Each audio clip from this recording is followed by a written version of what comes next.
Oh my God. Have you seen this guy? Oh my God.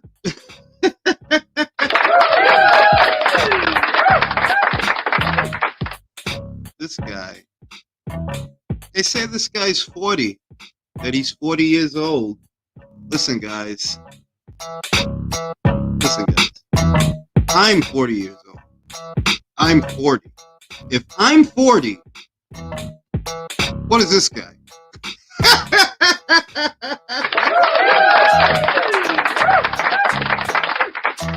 This guy's 40. What they say. I don't know, man.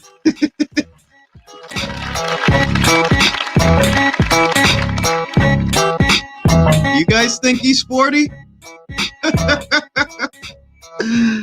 Oh my God. What's good, country? What's good, Castro, Suave, Cervecero, Drew? Yo, dog. Does this guy even dress like this? I'm not trying to be mean-spirited. I'm being serious. I had a theory about the PBC that they get these old guys and they dress them like they're in their mid-20s or early 30s. You know, like when they had Luis Ortiz come out there with a high top fade. And they had Gamboa come out with one too. They get these old guys. And these guys, you know, they look like they're dressing much younger, you know, like a younger man would. And I'm just looking at Ismael. Yo, does he even dress like that? I don't know, man. El bodeguero. Oh my God. Like, yeah, like he looks like he dresses younger than I do. Pretty low key though. All I do is wear t-shirts and skelly boom booms. But then el bodeguero, like, yo, he looked like he fighting Poppy from the corner store. Like, yo, dog, where they found him at? You gonna tell me that's not on purpose? Shout out to Napoli. Jaime Munguia fighting Sergey Derevyanchenko is a joke. I agree. I'm not crazy about that fight. I'm not crazy about this one. This guy. Where'd they find this guy? You think it's a coincidence that Puello, who's younger than this guy at least, unbeaten, pure boxer, I think he's a southpaw too. I think it's a coincidence that all of a sudden he fails a VADA test. All of a sudden. That's a coincidence. Woo! Listen, man.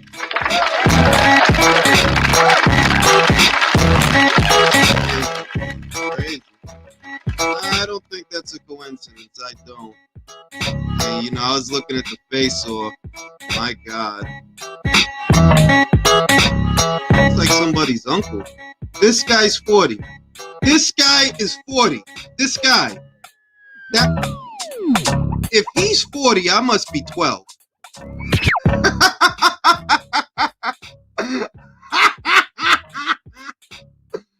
If he's 40, then what the fuck am I? 12? 11? He's 40, guys. Nah, I don't believe that shit. Frankie Sanchez is in his late 20s. This guy's 40. I need to see some birth certificates, man. Something going on. Frankie Sanchez is 27. That guy's 40. It's crazy out here, man. It's crazy. It's crazy out here, man. That's all I can say. It is wild out here. Wild out here. Crazy out here, man. Motherfuckers lying about their age and shit. Pobre viejito. Al Jamón es un abusador. Poniendo rolo con pollo Romero con ese anciano. Ese tipo un abusador. That's fucked up, man. That is fucked up. But you know, it be like that. What it do wrong, what it do base, Ivo, Wexford. Y'all already know, man. And Rolly's likely going to win that fight. You know, when I suggested several times, Cruz is 34. What Cruz? Isaac Cruz? Nah. Shout out to my man Jonathan Lambarena. Barroso is a Guido player in a senior band. Ese tipo, man. That dude is old, bro.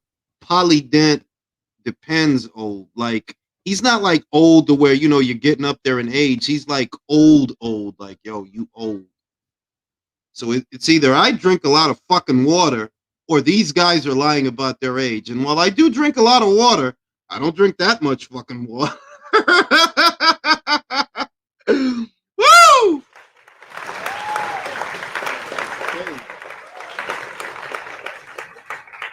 No, man.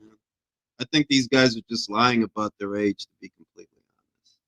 But in all likelihood, Rolly's going to win that fight. Him fighting this guy instead of the other one just makes it that much more probable that he will win the fight, you know? And you guys know what I think the play is. The play is putting a belt in Rolly's hands so he has something to bring to the table to a Gervonta Davis rematch, because without that, there's almost no reason to do it. You got knocked out in the last fight. It didn't even go 12 rounds. It didn't get past the midway point. There's not any real reason to do it. But if you're a champion now, that gives them an excuse like, oh, look, Tank, I got a belt. They get a belt for you to win. You know, that's what passes for matchmaking at the PBC. I will be, in all likelihood, I will go live for Yanni Beck, I'm a Cannoli versus Stephen Buttersworth. I probably will go live for that fight. I think that fight is going to play out much like the Danny Dignam fight. That's what I think that's going to look like. And they're having issues. Eat bacon. Feeling tired. Eat bacon. Feeling stressed. Eat bacon. You know? It's crazy, man. It's crazy out here, man. Shit is wild. Ow! Yeah, yo. So I'm probably gonna go live for Yanni Beck versus Butler. Probably go live for that. I'm not even gonna bother with the Romero card. I cannot be subjected to that kind of matchmaking. Yeah, you know, it's crazy. But yeah, guys, you know, we got that to talk about. The ongoing situation between Fraser, Clarke, and Flavio Wardley. I knew that fight wouldn't happen. I felt it's too soon for that fight. It's too early. But there's been a lot of back and forth. I watched Boxing Beats and Rom's video about it. Shout out to Boxing Beats and Rom's if you're not already subscribed. You need to be subscribed. That's one of the best channels on YouTube. It seems to me that Ben Shalom was doing one of two things. He was either looking to promote his fighter by way of name association, and he didn't actually think it would get this far. That's scenario number one. Or scenario number two, what he hoped to do was poach Flavio and get Flavio over to Boxer. You know, he probably operated on the assumption that because Flavio doesn't have a multi-fight deal with Matchroom, that maybe he can get him to cross over. And all of it is backfired. It's only exposed how inexperienced he is, how he's very much out of his depth, that he cannot hope to match the great Eddie Hearn, that Eddie Hearn is his superior, and he has much to learn before he can tangle with one, the other. Because he looks like a fucking idiot. Like, I'm gonna go to some of the stuff that I screenshotted. Some of the stuff that Robert Smith had to say of the BBBOC. I'm gonna pull some of this stuff up because it's ridiculous. On one end, he said that he's not gonna allow Fraser Clarke to be pinned down into a situation when, according to Robert Smith, you guys asked for this. You guys petitioned to be Flavio's mandatory. Now, I'm going to play the audio for you guys. Play the audio. To kind of explain from the boxing board's point of view how you come to that decision that Fraser Clarke should fight Fabio next. We had a request from Fraser Clarke's management to be considered for the British Championship. So we took that on board and we put it out. Simple as that. Oh, that's interesting. I didn't know that. So it's not a case of you, because I've seen in the past where people have argued and said, well, this fighter has not done 10 rounds before and he's not fought a British opponent. Does them sort of things come into account as well? Of course they do, but Fraser's been a professional for a long time in the amateur game. As I say, his management asked for it to be considered. We accepted that consideration. The board decided to put it out. Because on paper, not had the rounds. So I just wanted to It was the great Boxing Beats and Rhymes who stated there must be a miscommunication between 258 management and Ben Shalom, as they seem to be at an impasse over who wanted what and when. Let's go to young Ben Shalom. Was nowhere near his highest person and states clearly that his last paycheck was higher than what you offered. Just your reaction to that, please. That's just not true. And I don't want to, again, get involved in other teams' politics. If his management team would like me to reveal the offers that have been made, then I'm happy to do that. I know it was more than his last fight. We've even offered yesterday a standalone fight figure for this fight, a huge number. And if they want me to publicise them, then I will. But out of respect for his management team, who've been respectful of myself, I'm not going to do that until they ask me to. It was B2 asked. It was B2 asked, which I think is a relevant question. How do you know what his career high purse is? He doesn't work with you. How do you know what he gets per fight to where you say that this offer for this number is more than he's already getting? You don't work with Flavio. Flavio been at Matchroom forever. How do you know what he's getting? Now, I'm not going to say that he doesn't know. I'm asking. I'm just asking relevant questions because Ben Shalom seems convinced that he's offering young Flavio money that he's never seen before, when according to young Flavio, oh, that's chicken change, bruh. I get more than that. I got more than that in my last fight. All of this is turning into a PR nightmare for young Ben Shalom. Now, this is Will Harvey of 258 Management. Our fighters forward to be mandated for the shot. Fraser, we've always had the plan for Fraser to fight for the British title inside of 10 fights. So I've obviously been speaking to the board, speaking to Robert Smith, trying to get, put Fraser at the front of that queue, because that's in the best interest of our fighter. I don't know who Dakes has got around and was doing that, or Adelaide. You'd have to ask them, but I think potentially that, we have made a case for Fraser to be mandated and made the mandatory challenger, which potentially went somewhere as well. But now that is Will Harvey of 258 Management, who manages Fraser Clarke. And according to Will Harvey, that was always the plan, to become the mandatory challenger to that title. So where Ben claims that, oh, we're not going to allow our fighter to be pinned down, Brody, this is what your fighter wanted. This is what he wanted. Otherwise, they would have never asked for it. So it doesn't make a lot of sense. It doesn't make a lot of sense. And this is what Ben said. He's had 6 fights. He's fought a collective of 16 rounds. His last fight, maybe it was an 8-rounder that went 2 rounds. He needs a 10-rounder. He needs experience of going the distance. That doesn't matter who he fights against. That's what. Why does he need experience? Do you see how Ben is making it sound? He's making it sound as if Fraser Clarke wasn't the captain of Team GB. He's making it sound as if Fraser walked in off the street into a boxing gym, when in reality, he has way more of an amateur background than young Flavio. Young Flavio only has a couple of white-collar fights, but if you let Ben kick it, he about to fight Ivan Draga. He needs. Why the purse bids was called, I don't know. We were never going to be told Fraser Clarke has to fight a 12 round in 3 weeks. You hear that? We were never told. Maybe you were never told, because according to 258 management, this was always the plan.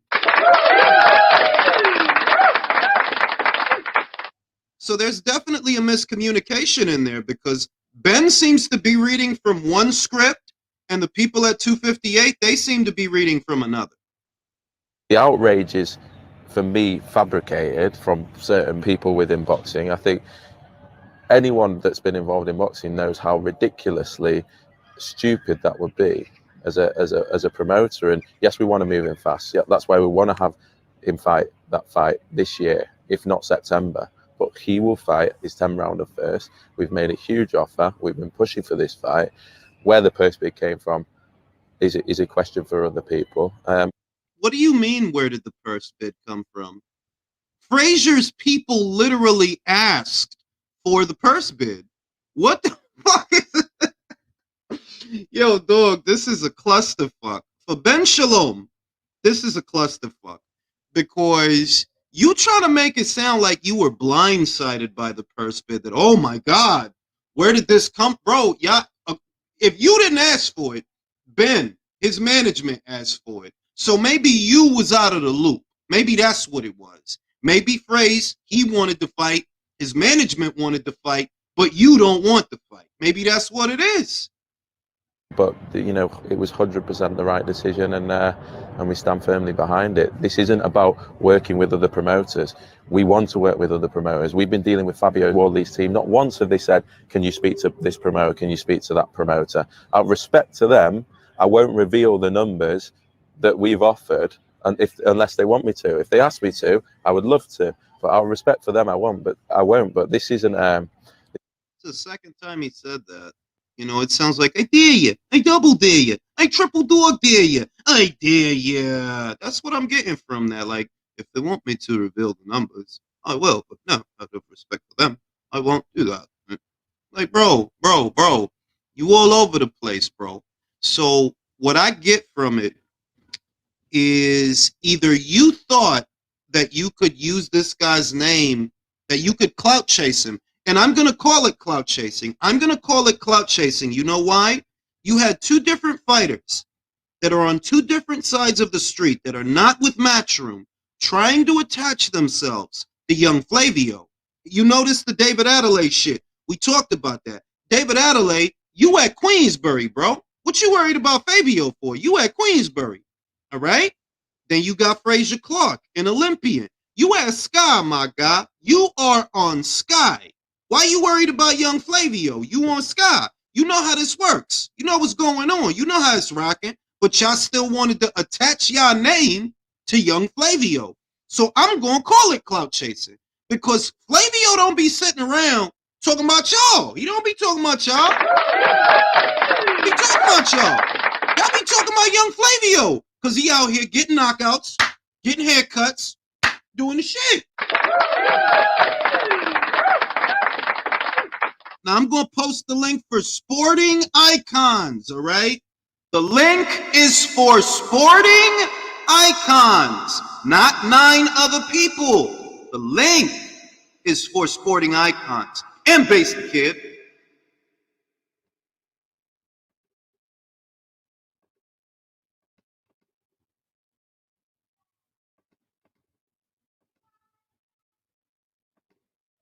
There we go. You don't see Fabio talking about guys on Queensbury. You don't see Fabio talking about guys on Sky. You don't see that. He go in there, he do the job, do a good job, go home, get ready for the next. He not over here talking about shit that we all know is going to be hard to negotiate. I just said the link is for base and sporting. Hey, bro. Yo, what's good? What's my sound like at the moment? I'm outside. It sounds like you in a tornado, bro. All right, give me 2 minutes. I'm gonna be in my house in a sec. I got you. It's, you know, Fabio don't be out here just saying shit to be saying shit, because we all know that. And shout out to Lennox. And I said the same thing too, though. I said the same thing too, that things in the United Kingdom are going to become more political because now you have 3 very big platforms in the sport of boxing. You have Sky, you have DAZN, you have Queensberry. And I don't see the Matchroom fighters, you know, the UK ones. I don't see them acting dumb like they don't understand what's going on. I don't see people at Matchroom, for example, calling out Carolyn Dubois. Why? Because we all know Sky's invested in her. Boxer is invested in her. They not just going to send her over. I don't see Fabio, yeah, yo, this and that, yo, come over here to my side. No, he don't be doing that. That's y'all doing that. So, Sporting, you're in the UK. How does it look to you? It don't look good. You've got this Olympic bronze medalist has essentially given permission to be pulled out of a fight against a white collar fighter. That's reality. And that's the final word on it, right? That they withdrew Fraser from the fight. Well, Fraser had to agree to it. He's a fighter. And are you, Sporting, just come right out and say it. Are you saying that Fraser Clarke just ducked Fabio Wardley? Okay, well, let me put it this way. If you're the fighter and you're being mandated to fight for a title, nothing can stop this except you. Regardless of what your contract is with any kind of promoter, when a purse bid is ordered, whether your team goes for that purse bid or not, the fight is still on. It just means that your promoter will not be putting the fight on. Ultimately, you have to pull yourself out the fight. So which is weird considering that in Fraser's management team, 258, as in Anthony Joshua, Freddie Cunningham, who petitioned for this fight. So the way it looks, because it is true, it's a purse bid. If he really wanted to go through with the fight, he could have, but he would have, it seems, without Boxer's blessing. 100%. Basically.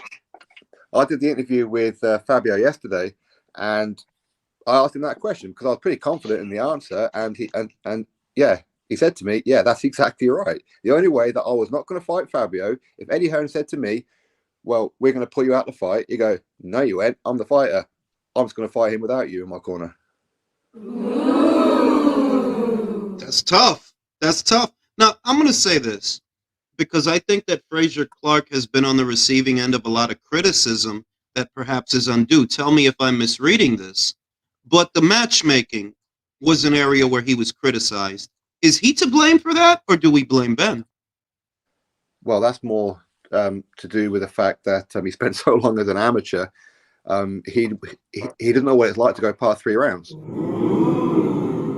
So the fact that on his pro debut, he pulled someone out of the crowd who was a fan to fight. No, right. So, because I tried to cut him slack because some things seem to me like it's more Ben's fault and it's Boxer's fault than Fraser's. But looking at this, can we say like, yeah, this is Fraser's fault? Because if you were really serious about doing this, they said that he was in the office and he was crying. You were crying because you couldn't fight Fraser Clarke? I mean, fucking Fabio Wardley? You were crying. A guy that I've got been, perspective how many? on this. Well, how many? Base, let me go to Base for a second. Base, what do you think about it, bro? Yeah, so all right, if we look at obviously his matchmaking and stuff, I kind of put that on Shalom and Boxer. Number one, because obviously they don't want to risk him for a certain period of time. They don't know what he's like past 3 rounds, as Sporting just said. But outside of that, they paid so much for him. I'm assuming that his minimums are of that they can't really afford anyone else. A bit like how Frank Warren used to have it, where he can't pay for the fights that his fighter needs. So they're leaving it so long that they can't get anyone decent. They're literally just putting in whoever is willing to take £1,000 on the night. And in terms of the purse bid, obviously he ultimately had to agree to pull himself out. But with that being said, with the amount of money that they've paid for him at Boxer, I can only assume they've said things like, well, look, you're in a certain length of contract with us. If you take this, just know that things can be very difficult for you on the other side. Because Fabio Wardley did say that he spoke to him and he said, look, I want this fight, but there's certain things happening and they're outside of my control. So Do you call it a duck? yeah, but it's like an enforced one. Do you blame Fraser for this? Come on now. Yes and no. Because ultimately he should have just come out and said, or his team, whoever, they should have never positioned him to be in this position in the first place with only 6 fights and no 8 or 10 rounders or 12 rounders under his belt. So I don't blame him wholeheartedly, but you know, he's the guy at the end of it, at the end of it ultimately. But it's clear to see that Ben Shalom is taking all the stick in this. Sporting. Does Fraser Clarke, one, would you say that damage has been done to his public image? And 2, can he recover from it, and how? Well, what I do know is him fighting Harry Armstrong next ain't going to redeem anything. I know that much. Okay. I like Fraser Clarke. Yeah, I do. But I think he's kind of fucked. I interviewed Fraser Clarke just before the Olympics. Cool guy, very, very nice guy. But the fact is, okay, here's how it is. And, I don't do too many videos on Sky and all that kind of thing because I have to be careful, all right? Because my best friend, Steve Robinson, is a boxer, Sky fighter, right? But here's the reality of it. So I'll say it anyway. I'll say it on your channel, not on mine. Okay, which is that, right? Get me in no goddamn shit, Sporting. What the fuck? Family channel. Right, Stephen was put in with a 5-0, 5 knockout Scottish heavyweight champion, Nick Campbell, last time out. Had no choice, take it or you ain't fighting. Has Fraser Clarke beaten a Nick Campbell yet? He hasn't beaten a Nick Campbell yet. Fraser Clarke, who earned more money than Stephen. Is he fighting a Nick Campbell? No, he ain't. He's fighting. He fought a Sokolowski. Yeah, but everyone fights Sokolowski. Now, Sokolowski is better than his record suggests. He is, and he did beat David Adelaide, I will say that. But the thing is, though, is that you've got this guy who says that he could beat Fabio Wardley on his pro debut. Ben Shalom said this a little while ago, too. And I speak to Ben Shalom quite regularly. He's a good guy. But on this one, they should have pulled Fraser Clarke out of that purse bid 3-4 weeks ago. Don't wait until like 25 minutes before the purse bid. I want to say this, Sporting. I honestly believe that they should have never even broached the subject of potentially facing Fabio Wardley because they had to have known what it would turn into. I think that this was a miscalculation, perhaps, on Ben Shalom's part, that maybe he thought that he could bring Fabio over because he knew that Fabio doesn't have a multi-fight deal with Matchroom. His setup is a lot like Dillion's, fight by fight. I like working with Eddie, but I'm not necessarily a Matchroom fighter. And I kind of get the sense that if this is anything, this is a miscalculation. You thought that you could get this guy to agree to something if you offer him a chunk of cash for the Clarke fight. Does it read that way to you? Well, okay, so Fraser, he'll be earning a lot of money. Okay, he's a Team GB for a long time, Commonwealth gold medalist, Olympic bronze medalist, all that kind of good stuff. So the boxer broke the bank to get him to sign. Okay, where Matchroom went, take that offer because we can't pay that kind of money for you. So clearly it was a lot of money, right? Now, when you look at this particular purse bid, he was going to get 40% of the first of the purse bid. Fabio, the champion, gets 60%. So for Boxer and Sky Sports to bid, they had to calculate into the fact that they have a contract with Fabio and they have to pay him a minimum of what his contract would tell him, which would have been 40%, which meant that so they would have had to pay 20% more to Fabio Wardley at a bare minimum. They weren't paying it. They looked at that and thought, it's a big fight, but it's not financially doable. I think that's why they pulled out. Base, does that make sense to you as well? Do you think that basically they overshot it, that they didn't think that, you know, based on what we're already paying Fraser, and given that we have to give him his minimum, but he's only entitled to 40% of this fight, yada, yada, yada, would you say that it's the way Sporting says it is, that, yeah, they miscalculated? And now Fraser's suffering for it, more or less. It's his image that's taking the hit. Well, actually, with regards to that, I don't even know if specific they have to bid his minimum for a purse bid, because that's a purse bid falls outside of his actual contract. So they realistically could bid whatever, but they knew that Matchroom was going to bid something, and they didn't. Obviously, they would have had to compete with that. So yeah, in that sense, I think they definitely thought he's not worth whatever we're going to have to shell out now, because the only thing we could really do is have to put it on the, you know, the undercard of another fight that's on pay-per-view to make that money back, because it can't be the main event on pay-per-view, and they weren't going to be prepared to lose that much money. So yeah, I think they just thought, boy, well, he's on this, we already know what we have to pay him normally, we know what we have to pay his opponents, and it's not a lot. So to now have to pay him what he's normally worth, or his career highest and Fabio's career highest, and he's not even our fighter, we can't guarantee that he even stays if he beats our man. All of that is just a lot of risk that they just weren't willing to take. What do you make of Ben Shalom and 258's miscommunication? Because where Ben Shalom is acting blindsided, sort of, by the purse bid and all this different stuff, 258 says that this was always the plan, that it was always the plan to put Fraser in that fight. Just what's your read on that? Which one of us? Both, either one. All right, let me go first. Look, with regards to that, I think 258 are looking at it on this. I think they're looking at it from a perspective of, well, at the end of the day, like, we're not with Sky Sports, we're not with Boxer. Ultimately, all of our biggest guys, I guess, with the exception of maybe Ben Whitaker, who's coming up now, they're with Matchroom. Like, our biggest client is a Matchroom fighter. Our second most notable does most of his fights with Matchroom, being Derek Chisora. Matchroom. You know, exactly. So it's like, well, we deal with them, so we don't really need you to tell us what to do, like, because we know that our business model works. Like, the guys that we have, like, they make the most money, they get the most exposure, and obviously you can see what happens when you leave 258. Just look at Boatsi and Nakoli. Exactly. So I mean, yeah, so at the end of the day, they're probably like, well, no, this is what we want to do. If you're not in agreement with that, well, tough, like, he's our fighter. So basically, you feel that they elected to make a move without Ben's approval, on the premise that they know more about the situation than he does. Basically. Yeah.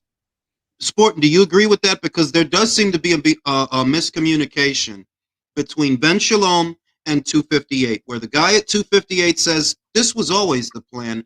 Ben is acting blindsided by all of this, the purse bid, all of it. He just, like, he doesn't understand. Like, where did this come from? I don't understand.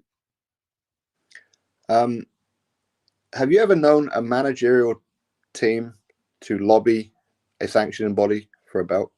I've never seen it. It's always the promoter that does it, because it's the promoter who puts up the money. So it's very, very nice of 258 management to put out a fight that they ain't going to fund. I know that much.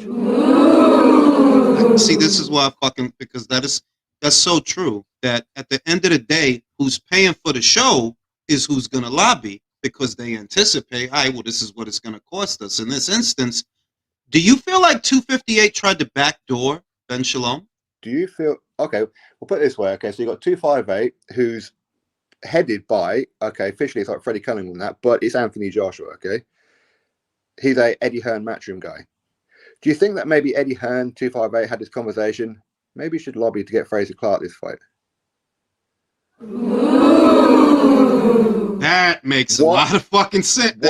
What better time to get Fraser Clarke than now? That makes a lot of fucking sense. Do you think Fraser Clarke is happy at Sky? He's unhappy with his matchmaking. I know that much because he said it a few times. Yeah, he said that on Sky Sports Direct several occasions. So yeah. Mm-hmm. But I mean, I'm gonna say this, and this, you know, I got to pat myself on the back, because I said that there's acquiring the fighter, acquiring the fighters, the acquisitions. There's doing that, throwing a lot of money at those guys and making promises. But then comes promoting, actual promoting. And we've already seen with two of their more recent acquisitions that you can get the fighters, you can get them to leave Matchroom. But what happens after that is up to them. It's up to you. Buatsi stunk it out. Okoli stunk it out. I'm going to ask you guys jointly. You know that market better than I do. Okay. Lawrence Okoli and Joshua Buatsi. Who were their management team before they went to Boxer? 258. Could there be some kind of conflict going on? Could there be like a dick swing contest between Boxer and 258 at the minute? Possibly. Which you don't often see, by the way. You don't often see. I don't often see managerial outfits at odds with promoters. I mean, like they are kind of on a case by case thing. But this it's like a rivalry within a rivalry, because Matchroom versus Boxer is a rivalry. But now Boxer versus 258. Yeah, but you've got to remember, Jules, it's because AJ left them. Like, AJ was their biggest commodity. So the Sky Sports platform in general were always going to have a resentment towards him and Matchroom, and by proxy, his management company. Do they survive, guys? Boxer? No. You don't think they survive? I put a video out about 2 months ago, maybe 3 now, saying that by 2025 maximum, like Ben Shalom ain't gonna be over there. That's the latest. I think it's next year. Well, that's his contract up anyway. I'm at that point. Jesus. There you go. What about all the fighters they have? Ben Whitaker, Dan Aziz, Joshua Bull, just all of them. Did they have a whole stable? What becomes of that stable? Well, they've got like a What if 2-year it goes to contract, haven't Matchroom? Aziz will probably go Channel 5. He'll probably go Wasserman on Channel 5. Wasserman? The Sarlin brothers. Yeah. I mean, I figure that the blue chip fighters like Fraser Clarke, Lauren Price, Karis Hardingstall, they'll probably go over to Matchroom. The other fighters, maybe they go to Wasserman. Maybe they go to Frank. I mean, Frank knows what he's doing more than Ben. I think we can say that, right? Yeah.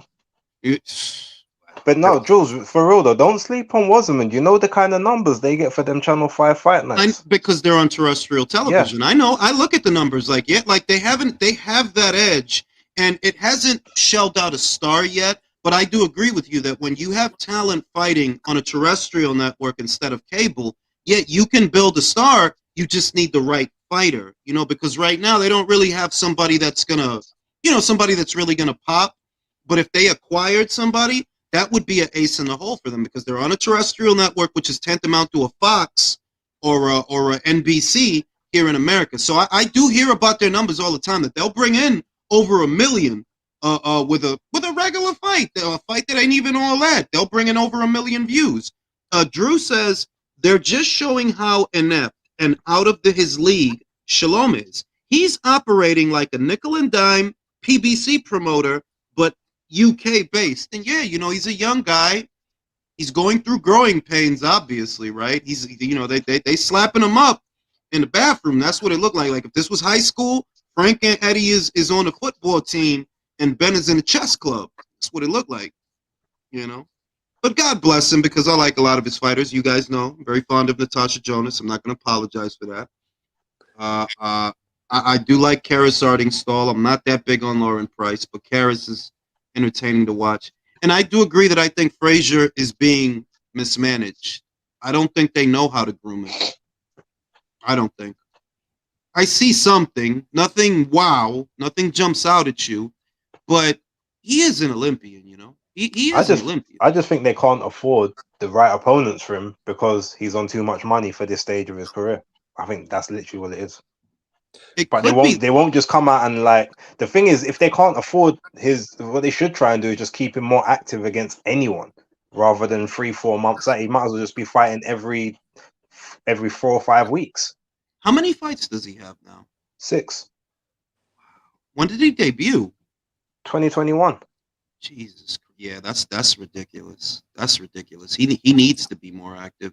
I want to say that that's what happens when you give a guy a big checkbook or a blank checkbook, because that's how it reads, that they gave Ben all this money to play, but he doesn't actually know what he's doing. He can get the acquisitions, but beyond that, he doesn't really know what he's doing. Okay, I know for sure. No, hang on. Let me word it correctly. Do you think Ben Shalom runs the whole thing? He makes all these decisions, or do you think maybe Sky did? Sky did. No. Whoever has Sky. a fucked up, wait, let me say this. Whoever has a fucked up mic, or you're in the middle of a battlefield, or you're in some kind of auditorium, mute yourself. I don't want to hear that shit. Go ahead, Sporting. Okay, so what was one of the reasons that Eddie Hearn said why he left Sky to go exclusive with DAZN? Because he needed creative freedom, where he weren't going to be told what fights to put on, when and where. Oh, I didn't know that, Sporting. I didn't know that. Yeah. Can I say real quick? Yeah, that was one of the first things Eddie said in the interview about that. And I don't know who said it. I don't know if it was Morton. You said they could put this card on the undercard of a pay-per-view. What fucking pay-per-view does Ben Shalom and Boxer have that will fucking make money? They would have made this. This would have been the main event. Yeah, it was me that said that, Drew. Yeah, like, and I'm asking because I'm not over there. What pay-per-view do they have? None. No, they would have had. It would have had to have gone later in the year. They would have had to find one, basically. But they, in other words, they don't have anything. Like even Liam Smith versus Chris Eubank, the rematch. I mean, is that really box office, guys? Is it? It is, but it isn't. But it is. Like it's worthy of it. It will do enough numbers to make it credible to pay back the purses, basically. Let's not forget that Chris Eubank Jr. is a Wasserman fighter. Let's also not forget that. Have you noticed that a lot of Mick Hennessy fighters are on Sky right now? Yeah, cheaper alternative. Do you think that a Ben Shalom that's his choice to do all that? No. But So I want. Sky But where's Adam Smith? Who's like? Is there? In other words, does Sky have somebody other than? Because it was always my impression or my interpretation that Adam Smith was to Sky more or less what Stefan Espinoza was to Showtime, but he's actually in control. Whereas Stefan's not in control of anything. He's a son. He's a son doula. That's what we call it. He's a son doula. Like you get told what to do. This is why I know that's a Sky making all the decisions, and Ben Shalom is pretty much their mouthpiece. So when things go wrong, people point the finger at him, but it's actually Sky doing it. I know the people who are doing it, like a John Wish and Ed Robinson and all these kind of guys. They're the ones behind the scenes working it all, and with Adam Smith as well. And I know this guy. I've spoken to him like a plenty of times, but I also know that he has been making a lot of the decisions beforehand, such as what ring what music they're going to play, who it is that they're going to fight, when are they going to fight. So Sky are making all the decisions. Now, as far as Adam Smith's concerned, I don't know any inside info as to what's happening with him. I'm hearing that he's seeking help for some gambling addictions. Has been betting on home fights, because we have seen a lot of hometown decisions go the other way at times when they shouldn't have done. Well, look, if he needs help, he can give me the money and I'll make the bets. Well, yeah. But it's very telling. Yeah. It's very telling with Sky how if they were actually doing shit and making moves and didn't need anybody else, DAZN wouldn't get that deal. They wouldn't be subcontracting other content from somebody else just to get engagement and ratings on their platform. I'm going to say this. You can't replace Eddie Hearn. You can't.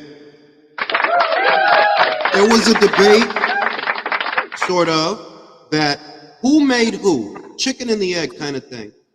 Is Eddie Hearn responsible for Sky's success, or is Sky responsible for Eddie Hearn's success? And I think we have our answer. Although, because he's right, you're right, because you could slap Klitschko and fucking AJ and put it on BT. It's the same fucking fight. Yeah. Just a different fucking network. The promotion would be the same. The atmosphere would be the same. In other words, Eddie does bring something to it that, you had a lot of people. I remember when they parted ways, like, oh, Eddie's stupid. He shouldn't have left Sky. Well, how's Sky holding up? All Sky did, fellas, give each other a chance to talk. Yeah. And what you said, all Sky did was cut the check and use. And Eddie's like, I need your cameras. I'll take care of all the operational shit. You're not doing nothing but broadcasting the motherfucking feed. Yeah, they took a DNA strand from Eddie Hearn and developed him like a mongoloid in a lab somewhere. So he's Bizarro. So Ben Shalom is Bizarro Eddie. Yes, No, he he's a was wanker. floating in a tank of No, fluid until have he you ever was seen ready The to be Sixth released. Day? Have you ever seen The Sixth Day with Schwarzenegger? Ben Shalom's just the unfinished clone of Eddie Hearn at the end. Ben Shalom. You know, Ben Shalom is Eddie Hearn's junk DNA. oh man. Yeah, they probably found it in the fucking toilet seat or somewhere. He found his But jizz sock. yeah, exactly. Oh. Jesus Christ. But I just wanted to say this, man. Ever since Boxer came into the UK scene, first of all, the name of it sounds hella fake. I've never ever heard of him before. I haven't heard of Ben Shalom before. It's something about them ever since they came on seemed astroturf. And it kind of felt like Adam Smith was the one putting the battery on his back.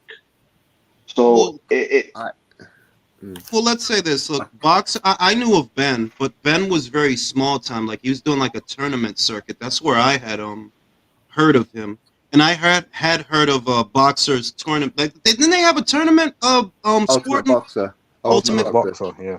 That's what I knew him from. But like I said, it seems like you don't go from that to, all right, well, now you're going to fill Eddie Hearn's shoes. Like, nah, dog, you're not ready for that. You're not ready for that, bro. Didn't Matchroom start out doing tournaments too? Yeah, but prize fighter. Yeah, but you see, Yeah, but Eddie's been groomed in the business from Pops. like Eddie came up. I believe he came up promoting billiards. Pool is what we call it here, pool. But he came up promoting billiards. He wasn't. I don't think he was out of his depth like Ben. Like Ben really does look like a nightclub manager. Well, so Ben is the dude in Carlito's Way that had to give up the share to Carlito. Is what you saying? He's like Benny Blanco to me. He's Benny Blanco from the Bronx. Benny Blanco. No, he's not a nightclub manager. He's more like the assistant manager of a phone shop. He thinks he's in charge until the real manager steps in. You know what? And the real manager he's the barkeep. He's the barkeep. He's the barkeep. He's not even the manager. He's the barkeep, you know? Well, I mean, let's all remember when Eddie Hearn first came on the scene, he was awful. If you do a comparison with Ben Shalom right now to Eddie Hearn back then, 12 years ago, Ben Shalom's probably better. But to be fair, it's a different environment then. All Eddie Hearn really had to compete with was Frank Warren, who well and truly lost the ball. Well and truly lost it. So it's easy for him to pick up. Whereas the Ben Shalom, he's having to battle with Frank Warren, he's having to battle with Wasserman, he's having to battle with Eddie Hearn. But he's also been given a much bigger budget than they had when it started. No, let's say this. I believe that the environment that Ben is working in is an easier environment because Matchroom has laid down between Frank and Eddie, because Frank had his role to play too. Can't discount him. But they have laid the foundations for UK boxing to where it is a more fertile environment for a Ben Shalom than it might have been before for an Eddie Hearn. There's more money now because of Eddie. Like, can we say it was the Froch Groves that put Eddie on the map? Yeah. And then Kel Brook getting the strap, and then from there that was the Avalanche, correct? I would say that, yeah. The Avalanche, I would say, was Joshua Klitschko. That's when I felt that they hit a new stratosphere because that's when I know this is an American. I'm sure many of you do too. That Americans didn't really talk about UK fighters that much before Anthony Joshua. That's when I felt that they took it to another place because now you have American boxing news, American boxing fans regularly talking about UK fighters. So I would say that was the Avalanche. Without Anthony Joshua, would Eddie Hearn make it? Yes. Yes, he has. You got to understand, Eddie has this charisma. Like, I was there in Guadalajara. He sent the private jet to Regis Prograis in Houston to get him out there and look at the fucking entrance Canelo had to close that fucking deal. I don't see I'm going to say this, that I don't see the need to handicap him by saying that if he didn't. The fact is, he did. He did. You know, and I'm going to say this too. If you gave Anthony Joshua to Frank Warren, he doesn't go on to be Anthony Joshua. I don't think so. Look, at the end of the day, you've got to remember, Anthony Joshua chose Eddie Hearn. There was multiple people bidding. He chose Eddie. There's a reason. Give Anthony Joshua to Bob Arum. Give him to the PB. Give him to anybody. He doesn't reach this level. No, Bob. And when it comes in terms about when it comes to Olympians, I would trust Bob a little more than others. But what I'm saying is, Frank Warren, for example, he got 2-time Olympic gold medalist Nicola Adams. Nicola Adams's career wasn't what it should have been at Queensbury. I don't know why she went to Queensbury, to be honest. Like, why would you go there? I don't know. It was early. People, shit was new. But I think her career would have been a lot better if she would have went to Matchroom. And that's kind of the example that I go off of. That, what, if Frank got that same Anthony Joshua, he don't go on to become Anthony Joshua. Maybe he gets beat or some dumb shit happens. But Eddie made that happen, in other words. Like, yeah, Joshua had talent and all these great things, and he was always marketable. He had an audience coming out of the Olympics, so it's not even like he didn't have fans. He did. But I feel that some of his success in part is, you had the right guy on the job, and that was Eddie. Do you watch the BT Sport Frank Warren shows? They are dull. Bro, I don't watch and I think because they met at the right time. Eddie was still getting started, and I mean, you give AJ to a 90-year-old Bob, an old ass fish eyes. They're not outworking Eddie to do what he did for AJ.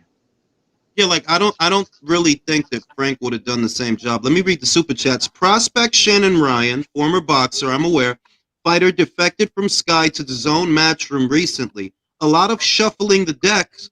Yeah, and she's with 258. For those that don't know, she is with 258, the same management company as Fraser Clarke. She honestly. She's too talented for boxer. I've seen the footage. I had a chance to go look at it because a lot of the cards she was on, they're not really shown here, so I had to really look for her fights and shit like that. Do you think Alexander Vosdik will be ready for a title shot in 2 or 3 fights? How would he do against Bivol if Vosdik continues to impress? I would give him 2 more fights. 1 to 2 more fights before Bivol. Really 1. I would feel comfortable with 1. Because remember, he's a champion. He's not Joe Blow. He's got an amateur background. He was a champion. He just needed to shake off some ring rust. You could get him 1 more fight, 1 more easy one, just to keep him nice and sharp. But he could be ready for Bivol by the end of the year. Because he looked good. He looked good with botulism, Blotniks. He fucking him up, bro. Shout out to Vosdik. Good luck to him, man. I like to see him against Bivol, but I just going back to this thing with Shalom.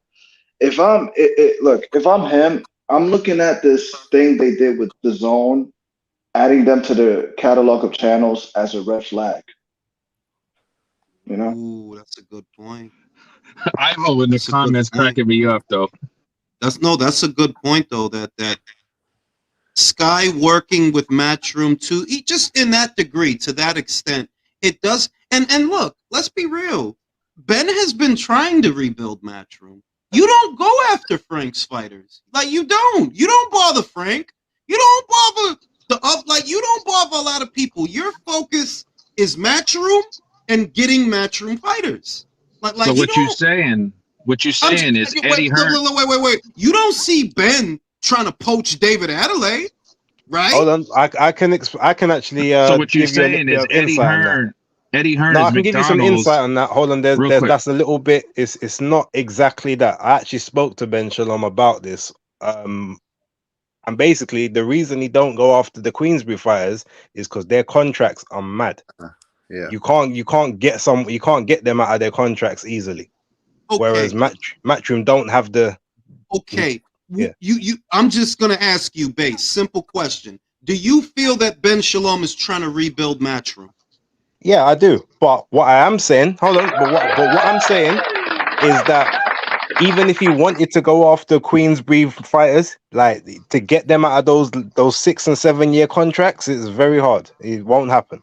Well, I will also say that who wants David Adelaide? Exactly. Who wants Isaac Lowe? Hold up. Let's break the bank. Let's break the bank to get Isaac Lowe on Sky. And you could see it. All Ben Shalom is doing. Eddie Hearn is basically McDonald's, and Ben Shalom is McDowell's from Coming to America. He's just trying to copy the playbook. He's not even. I would say that if Eddie Hearn is Chick-fil-A, Ben is Arby's. He's Arby's. He's got the meats. He's got the.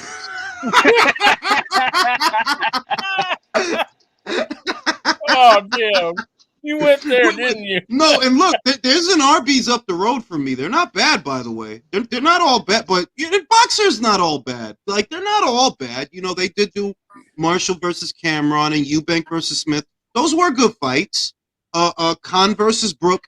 It did do good business, even though they were both over the hill. But it did do good business. We can say that. Billum Smith Chamberlain, that was a great fight, to be fair. That was a good fight. And I want to ask you guys this. Base, just don't bullshit me. Okoli, Billum Smith. Who's going to win that fight? Okoli, quite easily. That's how I have it, but I want to make sure. Because I feel like he can spoil and stink it out, but win. Sporting, what say you? I think Okoli's the favourite in this one. But Billum Smith, that boy can punch. I was there ringside when he knocked out that last guy. That was a sick knockout. The He don't move his uppercut. head. I He put don't move that his in the head enough. He'll intro. get caught. Bro, that uppercut was beautiful, though. I'm just saying, look, He was the losing guy that quite he far, fought, David Fleshlight, all right, that guy didn't move his head. And Coley could knock him out. Hurt him, though. He's in hospital right now, still suffering the effects because he didn't move his head. Concussions, everybody, concussions. Not everybody wants them. What I will say, They Jules, what I will say is that the maybe Base can back me up on this one as well. As far as in the arena fight night is concerned, Boxer put on the best shows. They put on better than Matchroom, better than Queensbury when you're in the arena. On TV, I know it's different, but I'm talking literally in the arena, Boxer are far and beyond the better. I'm gonna say this. I don't know if I can agree with that. I've been to a few of their shows and they've never been bigger atmospheres than the Matchroom ones. Do you know why I disagree? And I've never been to their shows, but this is one thing I will say. I haven't seen a Matchroom show where people were leaving in droves and waves the way they were at the Buatsi show. Or the Oh way no, they I have. You have? Yeah. Which one? You know, remember when Dillian was supposed to fight Otto Wallin and Cameron and McGee ended up being the main event? Oh, well, No. But what happened is everyone there was basically Johnny Fisher's people, and they put him on too early. So as soon as he fought, they all bounced. Yeah, but I would. You know why I say that's different? Because the people, you go to the Buatsi fight, you know he's the main event, so technically you are there to see him. And if you're seeing everyone was there to see their local people. Their local people bought tickets for them. As soon as all their people fought, they was leaving. Remember, he's not from Birmingham. He's from London or Croydon. Sorry. It's the same thing I said on the video. Like, Shalom has put him in Birmingham. He's put Okoli in Manchester. These men don't have fan bases out there. They barely got fan bases in London.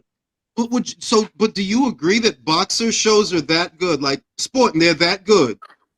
In the arena, yeah. The atmosphere, like the MC, like a Big Mo, is very good, man. He is very, very good. You know, the music, the lights, the fireworks is better than Matchroom. Now, don't get me wrong. I'm sure at an Anthony Joshua or a Canelo event, Boxer wouldn't touch him. Okay, but I'm talking like standard, regular Saturday night fight nights. Yeah, I don't know. I've been to a few. Maybe I haven't been to as many as you, and maybe the music, we might like different music because I've never really been a fan of their music like that. So, and I'm older than the both of you, so I don't even fucking listen to music past 2013 anymore. So, fuck that shit. Now, gentlemen, this Saturday, a very important fight with a very important fighter is going down. How long do you have to sit in the sun before you look like this guy? Because he's 40. They just queued up at the corner store, man. They went down there to the corner and they grabbed him and said, "Hey, you come here. We got something for you to do." I'm 40. If I'm 40, what is this guy? Because this guy, he's about 800 years old, man. That guy's not fucking 40, gentlemen. It looks like Base who wins this fight. Base who wins this fight. This. Oh yeah, I don't even need basis picks for that. That's a Rolly win. But you know, I got a feeling it's gonna go late. No, I was having trouble edging this. I was going to play the fence, because, I mean, it's Ismael Barroso, for God's sake. You got to be careful. Sporting, who wins the fight? I hope Rolly Romero gets knocked smooth out. That's what I hope, actually. Tough fight to edge, man. Don't be mad at Rolly because he's a useful idiot, man. Now put up the face off again, Jules. Put up the face off. Like I said, when you see the face off, that's like a kid coming to see his deadbeat dad for the first time. Like Will Smith. Why don't you want me, man? Listen, man. That look, you know what that looked like? It looked like Rolly got a D in English, and now he can't ride his skateboard. That's what that looks like. Yeah, it looks like Rolly, yo te dije que estudia para el examen. That's what that shit looks like, bro. And it looks like he's saying, son, you raise your grade and I'll give you back the fur coat. It looks like Rolly's going to summer school. It looks like Espinoza pushed Barroso into the Lazarus pit last week. He just got out. Bro. It's sad that they're even passing this off to everybody as a fight, man. It really is. The main event, right? A world title bro, fight. that is the main event on Showtime. The industry leader. Supposedly. Leonard Ellaby says we're all gonna watch it. I won't. Yo, he got He got mad. He got mad.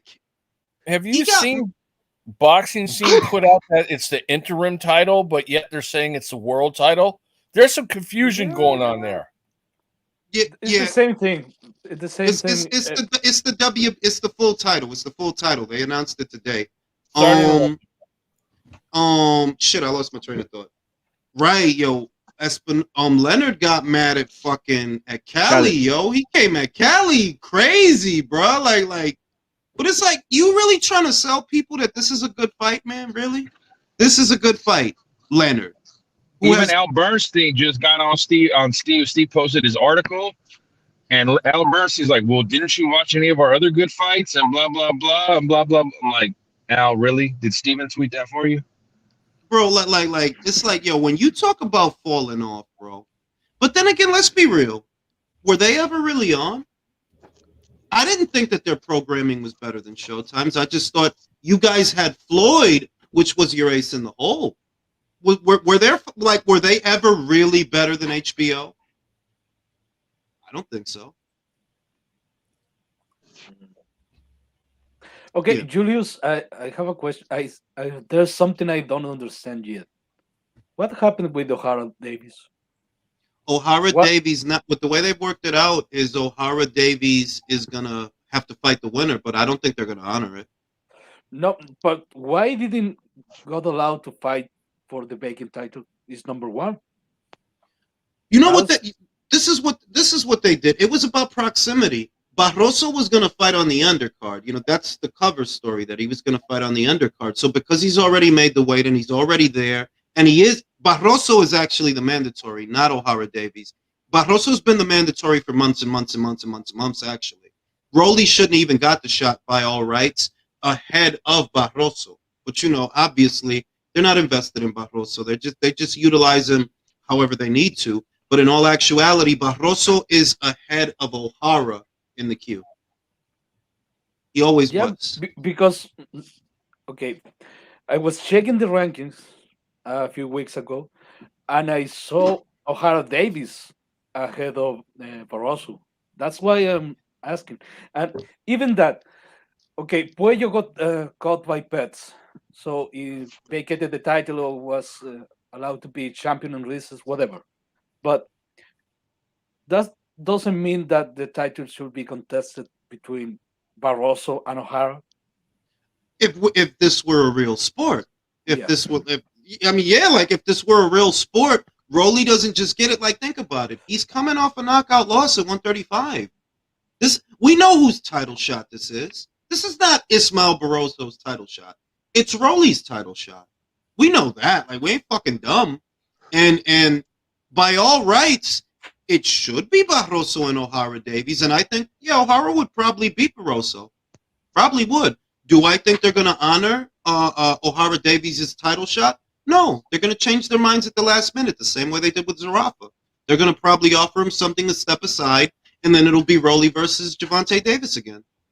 Yeah, because okay, the Rolly Romero versus Puello fight was a volunteer, Yeah, right? voluntary title defense is right. Okay, if that fight gets called off,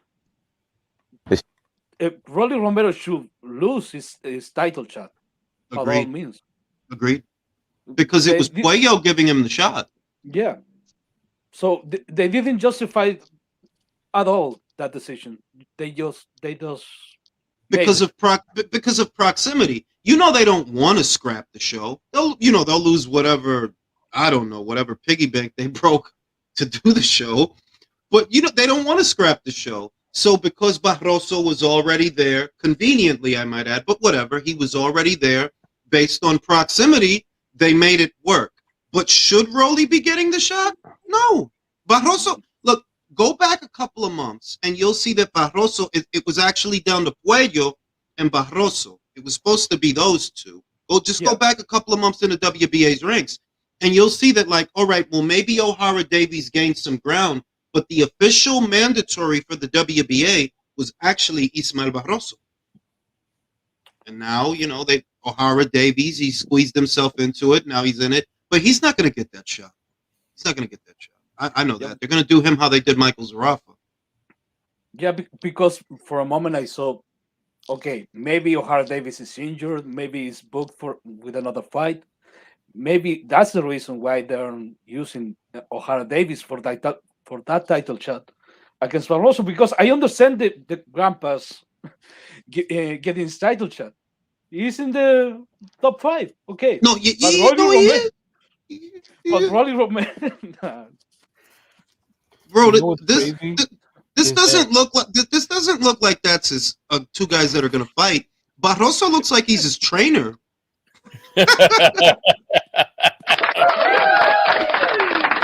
Yeah, or like his uncle or something, He's like Rocky and Mick.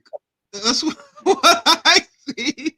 Look, I'm not gonna shame you, but an old man should not dress like that. No, you're too old for that kind of look. I'm Bro, sorry.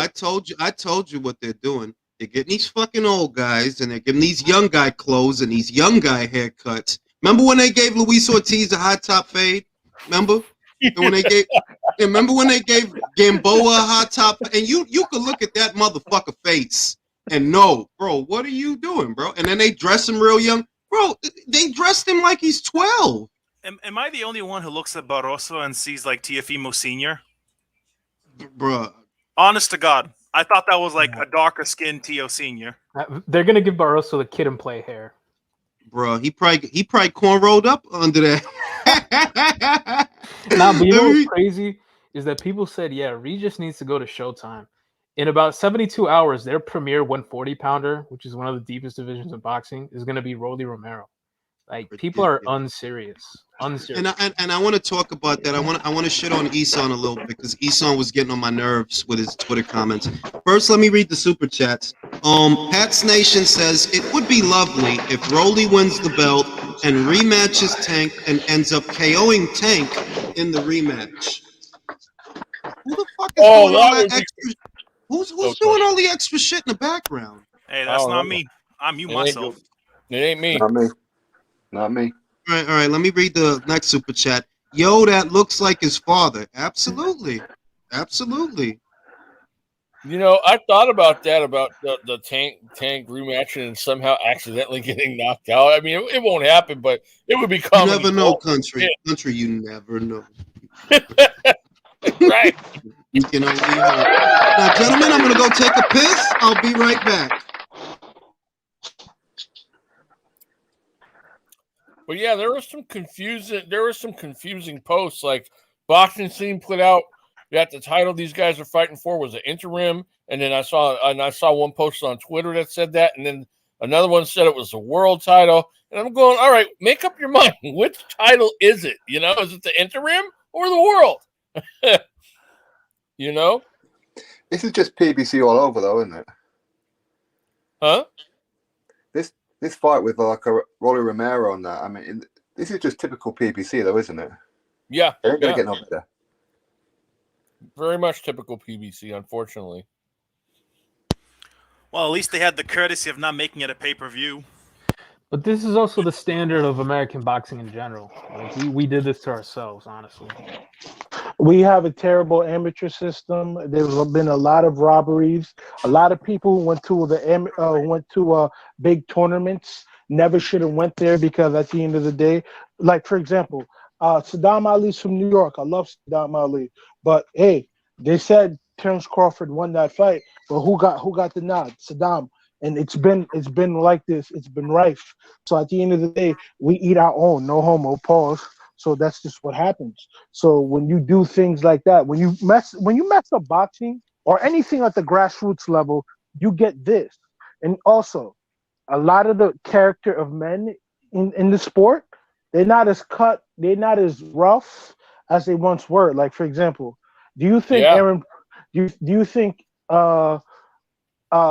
Rolly back in the day could do what Aaron Pryor did in the amateurs? Aaron Pryor beat Thomas Hearns, he beat Sugar Ray Leonard, and he beat, I think, Howard Davis Jr. in the amateurs in one tournament. Do you think these kids are beating these type of fighters? And it's no knock to them. It's no knock to them because ultimately it's just, the era that they grew up in, the stuff that they were, reared in, food, whatever, what have you. It's just who they are. And we can't blame them for being them, It's just what it is. But they don't have the toughness or the grit that they had back then, Man, see, I don't know all about that. Like, maybe that's true, maybe that's not. But I know for a fact that Showtime has sort of diluted the quality of boxing in America. Like, their run with PBC when they were on Fox and they were on Showtime, they were paying guys shit they shouldn't have been paid, promoting garbage fighters. Like, that whole first crop of fighters when they first came into the game, where are they now? Like, Rolly is like the fruits of those of their harvest. The entire American market is just trash. I came back from the Canelo fight. I'm dead serious. I'm not going to no fights that I don't need a passport for anymore. This shit's trash, bro. I can't stutter like a prick. I can't force myself and subject myself to watch any boxing this Saturday night. The fuck? All that shit's garbage. The two best American boxers haven't fought yet, which is Errol and Terrence. And whose fault is it? It's fucking Showtime. Like, they've been diluting boxing in America for the past I don't know how many years, and this is what we get. Like, that directly led to Rolly Romero getting a fucking title shot. It's funny because CJ Goodfella, shout out to Goodfella Sports TV. Yo, he said something. Yo, Danny Garcia and Erislandy Lara are going to be fighting for 160. 160. More garbage. You how crazy that is? And he said this: Errol Spence might fight the winner. So hey, if they rob Lara, you're gonna get an Errol Spence Danny Garcia fight, and Errol Spence is gonna be a 2-weight world champion.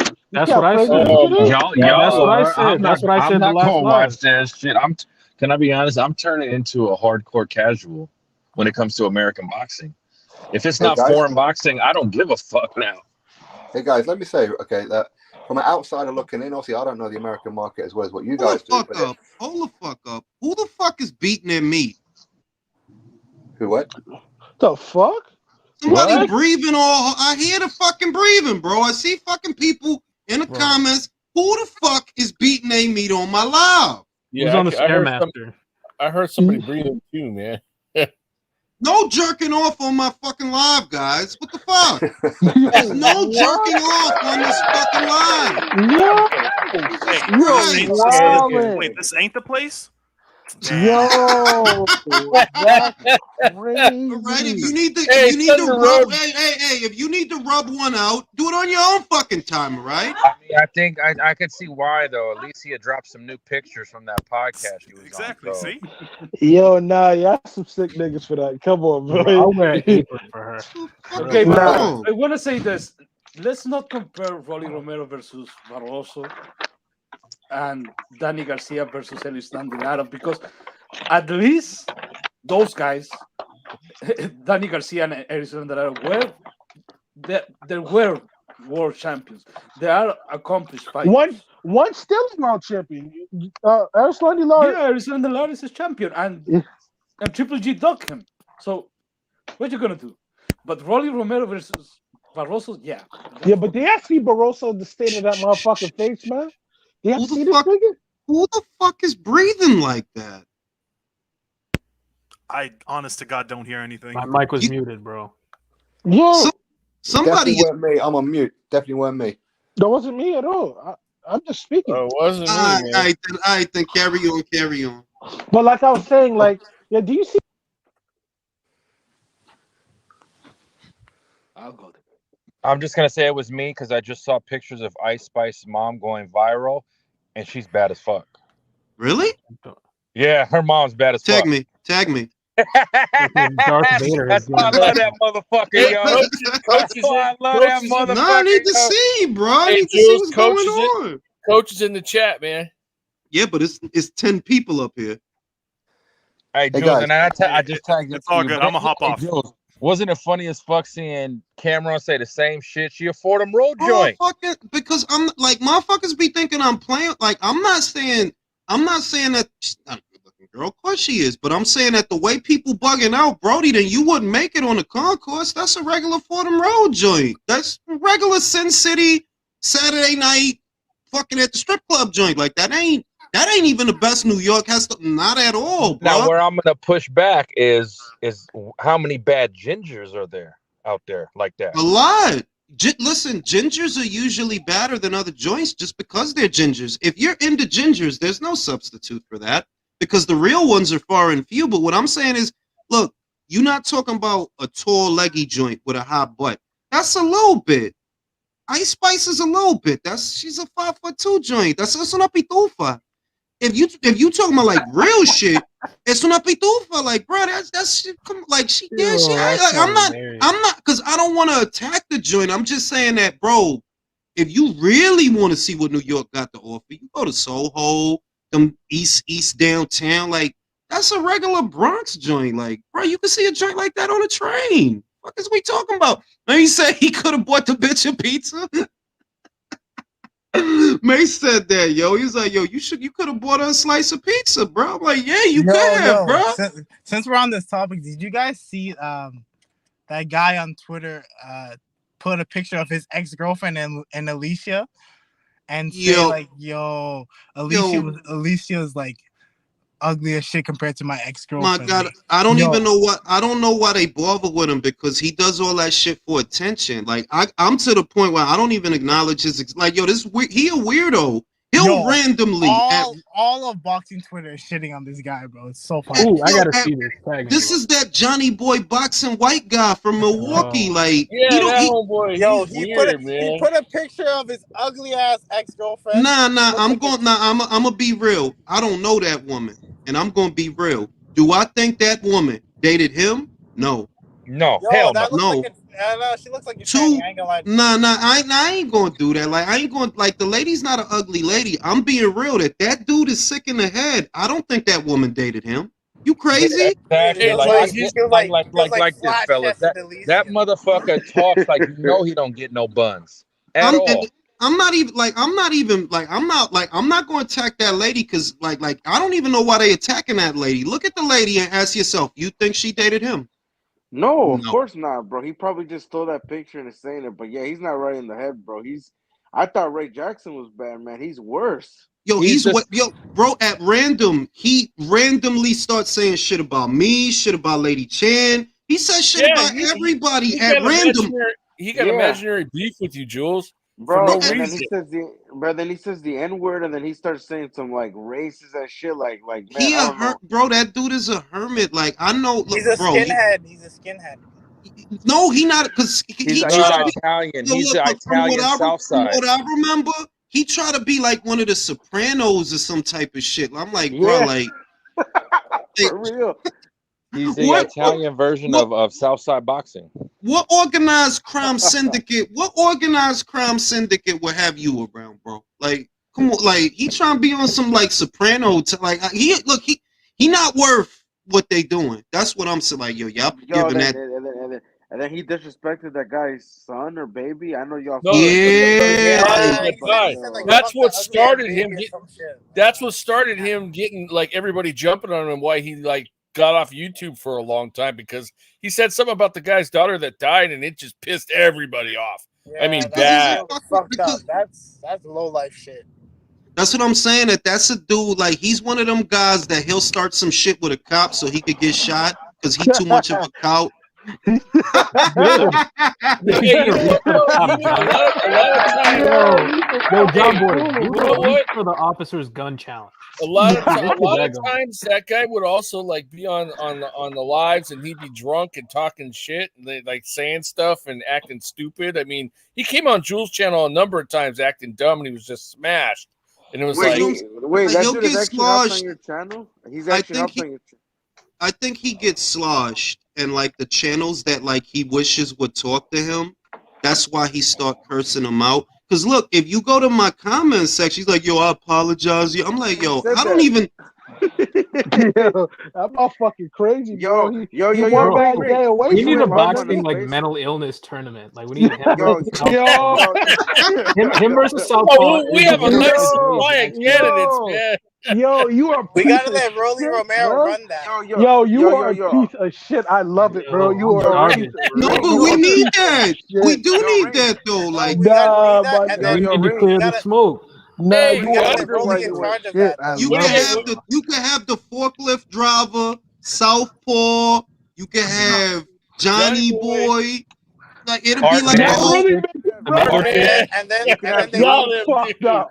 Oh my and god, then they y'all will all scum. answer. They'll all answer to Rolly. Yo, send them all to Arkham Asylum, bro. That's They what win. want. They fighting for a quarter with Rolly face on it. That's the prize. Ring. They can have Danny. Hey, they can have Danny. Ray, who was that chick that was like Oh going through my your social God. medias and shit like that? She should be in it too. Who? That dumb bitch that was looking through your social medias and like posting your Oh, pictures and shit. don't listen. Don't say no names because Fuck they her, live and man. breathe for that. We need to have them all like do a tournament in Arkham Bro, Asylum. they literally wait for me. That's why I don't say. I'm like, nah, you ain't even gonna get no air. I'm not never gonna say nothing. But yeah, no air. Yo, you know thing. what's crazy? She Jules, actually doesn't have horrible boxing takes, but she is crazy though, because I've seen it for myself. But. Hey, Bro, look, I know you trying to get some buns, my guy. No, I ain't even mad at you. Nah, I ain't you even mad at you. into Look, that, shout out to my man Michael. You walk yourself Mike, into that. Mike, You walk yourself Michael, into that.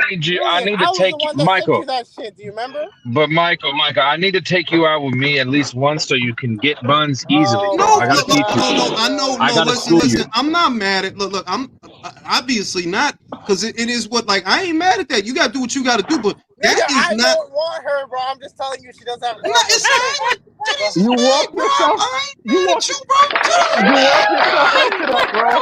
You walk yourself into that. You walk yourself Hey, into man, that. even You should have kept Johnny your mouth Boy was shut. like saying, I'm gonna keep it 100 though. I'm gonna keep it 100. She is bad though. I can't lie. Yo, You gotta do. Listen, you got to get in where you. If you can slide in there and cool that out, so they stop attacking me. I don't even pay attention Oh no no, more. I don't talk to her like that. I don't talk to her like that. Look, if you get in there and you do the right things and hit the right buttons and shit, and hey. That bitch, yo, stop it, Jules, Ring. No wonder why. Century on homeboy. Don't do that. Yeah, Michael, medication. just go to Guadalajara if you want to see some bad joints. Okay? Yo, they was looking right, my nigga. They was looking right, You gotta let me big. come with you next time because them bitches over there was bad, bro. I saw your Twitter. Yo, why you think I was jealous when I seen I was jealous Drew went, Hot Boxing went, and I forgot who else. And Drew took a video. Yo, that's what I'm saying. Yo, we gotta go to a fight one day, bro. I'm so down. And were you back? So you think I want to argue on Twitter with you fucks all day? I need to see some ass. Come on, Jules, keep it real, Jules. No, Drew gets it. Then I'm like, yo, if I really thought about it, right? What I look like arguing with a lot of these guys? Like, nah, I ain't. Come on, what I'm gonna be arguing with you for, bro? I'm down to go to Canelo Benavidez. I'm down to And fellas, why you think I don't block nobody on Twitter? Like, no, you gonna see this ass. You gonna be stuck on the forklift watching fucking what I'm doing. Like the Johnny creature mental illness person. He left me a whole bunch of because he left me like a whole bunch of yo. I'm sorry, I know we. Bro, he apologized. I'm like, yo, you know what? Mute, because I don't even want. Stop talking to me, yo. Ring. No wonder why when he did the space, I looked at the comments. He's like, I'm sorry, bro. I know we had our differences, bro. I'm like, and I didn't say nothing. I'm just like, you know what? Let me just ignore him because I already knew like maybe he says. I don't associate with that. Like I don't associate like, and this is how it's been. I would say for 3 years. Wait, Like you know he'll him do this that. long? Yo, Ring, you know, he was on your channels for like that long I'm ago? telling you, Yeah, it in was a long time ago, 2020 man. during the Wasn't he shutdown. in the Facebook group? I don't know about no. He wasn't in the Facebook group. That I know. That I know. That I know. Yeah, He he wasn't in wasn't. that group. That didn't start till the channel, and I'm like, it Someone's kind of breathing started again. more or less 2020, circa 2020, and I didn't know nothing about this person, so they was regular. And out of the clear blue sky, somebody hit me, yo, this dude made a video curse. I'm like, cursing me out for what? The fuck did I do? And it was, I'm like, yo, it was two of them like that. It was a kid named H Money. I literally have him on, yo, your channel is great. Then he'll turn around. Oh, he start cursing. I'm like, why is he cursing me out? I didn't do anything. Same with the Johnny. I'm Oh, like, add him to the tournament. all of them, all of them. Yo, I seen one of those debates. I'm not gonna say his name, but remember, old dude, he's not fully there too. He had the thing with the Virgil guy. Remember when he said Cesaro was a top 10 heavyweight, and you're like, he's not no top 10 heavyweight. You had the debate with he was trying to hype up. Motherfucker said Zerto was a heavyweight, bro. No, Derek Cesaro. No, he said Chisora. He said No, Chisora. You know what I'm talking he about. didn't You know say what I'm that talking about. shit. He's the He one didn't that. say that What did the dude look like? What he look like? I'll type it in the back chat. Hold on. I'll type Nah, it in the you know who back should be the dude who traces pictures. He should be in there too. Ring, go look at it. Remember when he Yo, had the Hold debate? on. Oh, yo, listen, that dude, I heard he sent Virgil Ortiz dick pics, bro. Yo, that's fucking crazy. That's That's fucking crazy. That's fucking crazy. Yo, I heard him and get this listen, nigga yo, out the Polo, world, man. I heard him and he did some weird shit to Virgil, He and pulled up Virgil to had his to crib. like, yo, slow up, my guy. Nah, my nigga, That's wild, man. I know Zerto needs to chill out, man. Jack Reacher, right? Polo, Jack Reacher. Jack Reacher. Zerto's in his DMs right now, bro. Yo, why y'all throwing shots at Zerto like Zerto will beat y'all up? Not Zerto. No, not Zerto. It was Virgil. Like, yo, the dude. I know, but I'm just saying Zerto in general. Like, y'all be throwing shots at Zerto. I'm good. Chill. I don't want to fight. I know. I'm shooting him. I'm shooting. Like, yo, bro. Like, yo, chill, Virgil. I mean, chill, Zerto. What the fuck you doing? Whenever he shows up to sparring with his shirt tied in a knot, I'm like, you gotta chill out. Yo, he show up to sparring with leg warmers, B.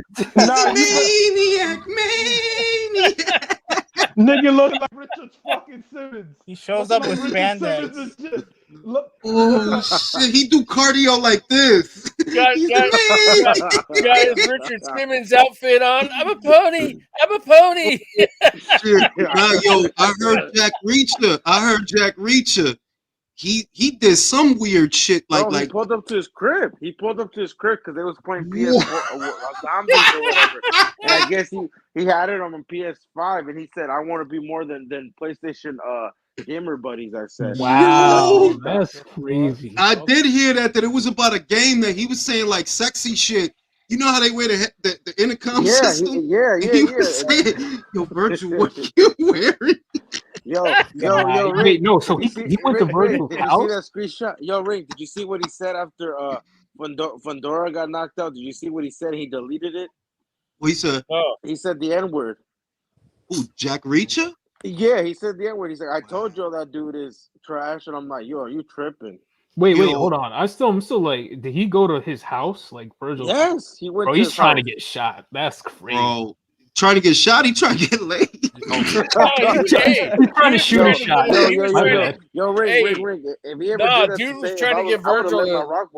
Dude was trying to get Virgil to autograph his rainbow hand wraps, man. Nah, B. He was risking it all. He seen that Mighty Mohawk. Yo, it was around that time too. He was ready to Yo, and that's the fucking internet, man. Like that's the internet. That Jack Reacher person, they begged me to come on here. Begged me to like look. I'm like, yo, I don't know what it is with some of these guys, but the way I figure it is, because they already not right in the head, they get fixated on people. You see what I mean? They get fixated on like an individual. Cause I'm like, yo, I always got a weird vibe from like, yo, you too happy to be talking to me, my God. Chill. I'm just a guy. I got hair on my knuckles, bro. Chill. I just got. They create parasocial relationships. Ring, you don't do those debates anymore where you used to debate people and stuff, or you stopped Nobody doing that? wants to I remember debate you him. used to do them. It's not that I don't do them. It's that, to be honest, nobody really wants to debate. And I there's guys that'll say things in the comments, and I'll leave a link for them to come on. And you know how I am, Polo. I'm not childish, bro. Like, Bro, you'll have a respectful conversation, like with yeah, Checkmate. and they don't really. A lot of those guys don't really want to do that. What they want to do is shout. Didn't Checkmate Yeah, not show and they up? want to get on and call names and all that Yeah, stuff. but Checkmate is a coward, bro. Like he's a he coward. would listen. He would tag me. I didn't know who he was till he kept tagging me, and I'm like, oh, okay. Well, if you want to come on and do this, then we could do that. And he was trying to get me to go to the other channel. Oh, the other channel. Yeah, okay. I right? Because I'm not saying no names. And I'm like, wait a minute, is this about a debate or is this about getting views for this other person? Because why would I go to somebody else's shit when I have my own shit? You know what I mean? Like that, and if you want, we could get somebody to mediate. That's Like, trash channel. They don't talk about shit. They just dick ride the fighters. They don't talk about shit on that channel. yo, I listen, I wouldn't know. Like, honestly, I really do try to stay under the radar and in my lane, because I'm like, look, because people send me screenshots all the time. I'm like, I'm not even responding to shit. Like, I had talk shit. Whatever. Yeah, it's not worth it. You know, you'll be there all day with them fools, and for what? Nothing. Yeah, you know? like Look what happened. Look what happened. With the Because there's so Kincaid many guy. fools on there that like to instigate, bro. Like, even when someone's like, man, you gonna let the boxing voice break that news before you did about Amir? I'm like, I don't give a fuck. Exactly. Like, come on, like for example, that King KO guy, he could have came on here as a grown adult. He said he has a whole ass son and he's acting like a maniac. Like, why can't you guys just disagree and prove each other's points and talk like adults? Because he's not an adult. Exactly. That's what I mean. Like you can't fix stupid. And what I learned from those debates on Facebook before I even started doing them on YouTube is that in all actuality, you're not going to change anything with the debate. You just have to let people see it, and they'll make their own determination. You just have to let people see it. I cannot convince this stupid person that is not as smart as me or as intelligent as me to see what I'm saying. They're not listening. They're just waiting for their turn to talk. But They're not listening. A lot of them, they don't even they don't want to hear anything. Once they've decided, like they're not grown enough to admit that they're wrong. Like, that's why I had an idiot named Sonny Chiba in the comments yesterday in a video that I uploaded. And he starts talking about Charlo and Canelo. I'm like, well, Canelo approached Charlo for a fight. And it's not just Oscar De La Hoya that said that and Eric Gomez. It wasn't just Golden Boy. Charlo's sparring partner said it. His brother mentioned it. And still, same shit. It's like, okay, then, all right, then, bro. Then just believe whatever the fuck you want to believe. But the reason it doesn't stop there is because they know nobody cares what they believe. You want me to believe what you believe. Not because I'm important, but because in your mind, I'm important. In your mind, I'm not important. This is not a big channel. But these dudes is obsessed with trying to get me to, oh, Charles. Bro, you talking about a dude that ain't fought in 2 years, fam. What is wrong with you? You high on a dude that ain't even fought in 2 years. What do you even watch boxing for? If that's the athletes that you like, the ones that don't fight, the ones that ain't got no signature wins. The other dude on the dude I cooked on the Spaces, Drew. The I don't know that dude name, man. The Nemo. San Bernardino guy. San Bernardino guy. San Bernardino, like, bro, yeah. You talking about Demetrius Andre? Like, for you to have that kind of energy over that fighter, bro, you don't like boxing, bro. You're not gonna convince me. You either know him, you either know him or something, but you're not gonna tell me you a fan of boxing and you keep this kind of energy on tap for Andre. Yo, sometimes I feel like they're not even fans of the guys, bro. They're just using them as pawns to be not a fan. Like, example, they'll think a certain guy's a threat, and they'll just use them. Oh, and then when they lose, because they did it to Plant, they did it with Billy Joe Sanders. Remember, he never gonna fight Billy Joe Sanders. He never gonna fight Plant. What happened after they both lost?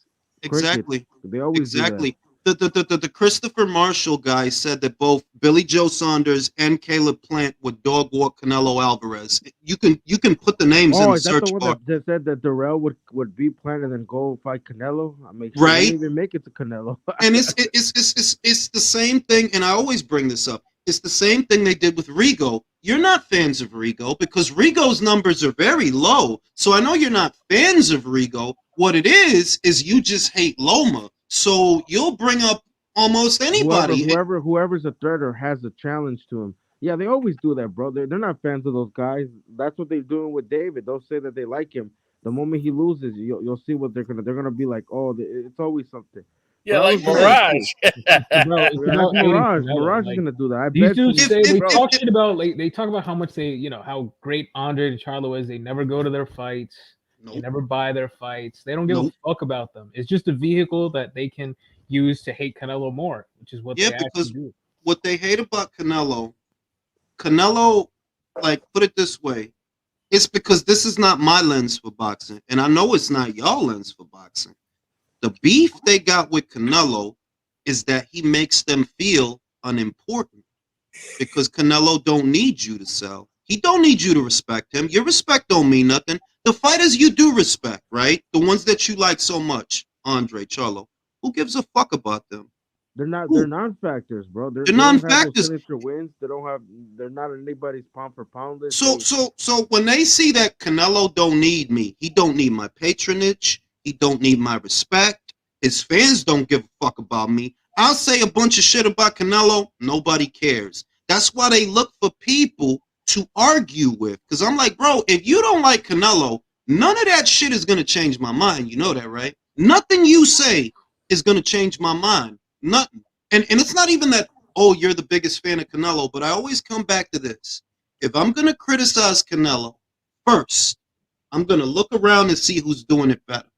And if I don't see nobody, then I'm not criticizing him. Because who am I going to compare him to? Hey, Jules, have you ever, since you started uploading videos, have you ever seen so many people put so much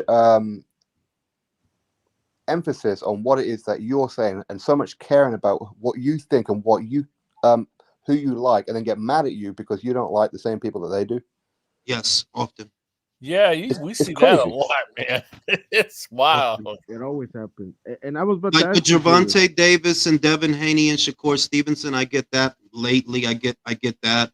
I get these obsessed Benavidez fans. I don't even understand. Like, Brody, me and these guys both want Canelo to fight David Benavidez. We do, just for different reasons. They want David to fight him because they think he'll win. I want Canelo to fight him because I think Canelo will win. But if I say that, yo, David didn't knock out Caleb, that's a trigger, bro. That's an instant trigger. Like, yo, Canelo knocked out Caleb. Yo, you don't even have to say Well, that. it's a He fact. didn't unify. He didn't unify. And they get Didn't mad, unify. right? You won your belt first in 2017, my God. That was what, 6 years ago? 6? And you never unified? You was there for DeGale. You was there for Uskateki. You was there for Zerto, for Groves, for Callum, for Billy. You was there for Plant. You didn't unify shit. And there's no excuses because Canelo going to super middleweight, and it sounds crazy to them. Canelo going to super middleweight is a fairly recent development. He didn't win the WBA title from Smith until late 2020, which was practically 2021. It was December of 2020. That's when he started. David, you was already there. You done lost the belt, you got it back. Then he fought his mandatory that they didn't want to make. They wanted to milk the clock. You know they were supposed to make that on Gula fight, right? It was supposed to be Yildirim. It was supposed to be, and you know what? Something happened to Yildirim, whatever the case. No. He was ready to go. They just didn't. They wanted to do it afterwards for some reason. Because remember, he had an injury in like 2020, but he was ready by that time. So they just threw Angulo on there. Like, no, let him get a stay busy fight. But obviously it backfired. So they did it to themselves. So he was supposed to fight Yildirim originally, but they, bro, you know it's a pandemic. They use that as an excuse to. Look, this is the thing. You look at the Ryder fight, and if you were to go off the things that people say, the things they say, right? This is a fight where he won 10 rounds. Every round. really to me 11. Really He to did me win 11. rounds, bro. It was just to be, you know. Now, I'm not done. Wait. Yeah. Now, he wins about 10, 11 rounds. He knocks the guy down officially once, but we know That two. should have been There were two knockdowns. Bless his nose. Bless his nose in the first 3 rounds, right? Ryder said, that's the first time in my career anybody ever broke my nose, right? This is the fight. And, Canelo this, Canelo that. And then you turn around and compare that to, let's say, Charlo versus Montiel, Charlo versus Korobov, Andre versus Nicholson, where he got dropped. Like, how you telling me that he looked bad, but they look good? They look good. Benavidez with Plant, bro, that was not no domination. Caleb won 5 of the first 6. Bro, Until he got tired, you was losing. Yep, it was not like the Ryder. Like David wasn't looking like that in the first. He just had he closed out good, but he didn't break his nose. He didn't damage him. He didn't. Bro, and the only cut that Caleb had was due to a clash of heads. Yep, and they could have stopped and he would have won the fight. You know what they were trying to do. They were trying to do that because they realized, oh shit, he's up. So let's. And you know what's funny? They're mad. They're mad because all of Canelo's guys and all of everybody won on that card. All that was missing was that KO. If he got the KO, they would have been mad as shit. All his fighters won, and it was a sold out. And they would have. But I ain't gonna front. Stevie got robbed. John. Stevie got robbed, bro. They gotta run it back, man. They gotta run it back. But hey, Stevie got robbed, bro. Like I do think Stevie got robbed. Yo, you bro. think that was the karma for the Love fight? Because I'm gonna be honest with you, I don't think Love won that fight when they. I don't think Love. No, I don't think. Look, I felt watching Sparks versus Love. I couldn't reconcile how the judges. When they fought last year, remember when Love had the co-main event and he got dropped, and they said that he shouldn't have. That's the fight I'm talking about. Oh. So I'm saying, bro, I don't know, man. I would still like to see CV fight. Like I'd still like to see him against Cannavaro or Progress. Yeah, I'm still gonna watch his fights because I know he come to fight. Like he come to throw punches. He don't come to waste my time. But like I'm gonna say with this Canelo shit, it's getting like worse. It's getting worse because they making him polarizing where it should not be. Like now, there's really not a lot that's polarizing about this. You just not using no common sense. You want him to fight what 3, 4 people at the same time? If he don't fight Bivol and he fight Benavidez, let's just say he beat Benavidez. Do you think they'll give him credit? No. They'll just move on to Morale, or they'll say, "Oh, you still got to fight Bivol." If he beat Bivol, you know what they're gonna say? Not that I think he can beat Bivol, but if he did by some lucky ass shit, they would say, "Oh, you still ducking David Benavidez." It's like you're never gonna be happy, you miserable piece of shit. They're ignoring what Canelo is doing. He's compared to the other fighters. He's got a blistering schedule. I mean, he's fighting 3 to 4 times a year. Nobody else is doing that. He's had 60 plus fights. That will wear anybody down. You know, it's taken a toll on him a bit. He hurt his hand. He had to go to surgery. There are some things that, so, he may be slipping a little bit, by now. I don't listen, and I said that in the video I did. I don't doubt that after 63 fights, he's slipping. The disconnect is, and this country, you'll remember the example that I used in the video I did. Yeah, he probably is slipping. But you know what? Manny was slipping when he fought Thurman. He still won. Yeah. See, I don't buy that though. Because okay, look, if we're gonna say slipping because of activity and because of the 60 fights, then we're splitting hairs because he won every fucking round. Like when I was watching that fight, watching that fight at a bar with giant fucking TV, and I thought that was the sharpest I've seen him in a long time. Like his jab was like punches. I'm gonna say this. This is where I see slight slippage, and I choose to interpret it as slippage. I choose to. It could also be.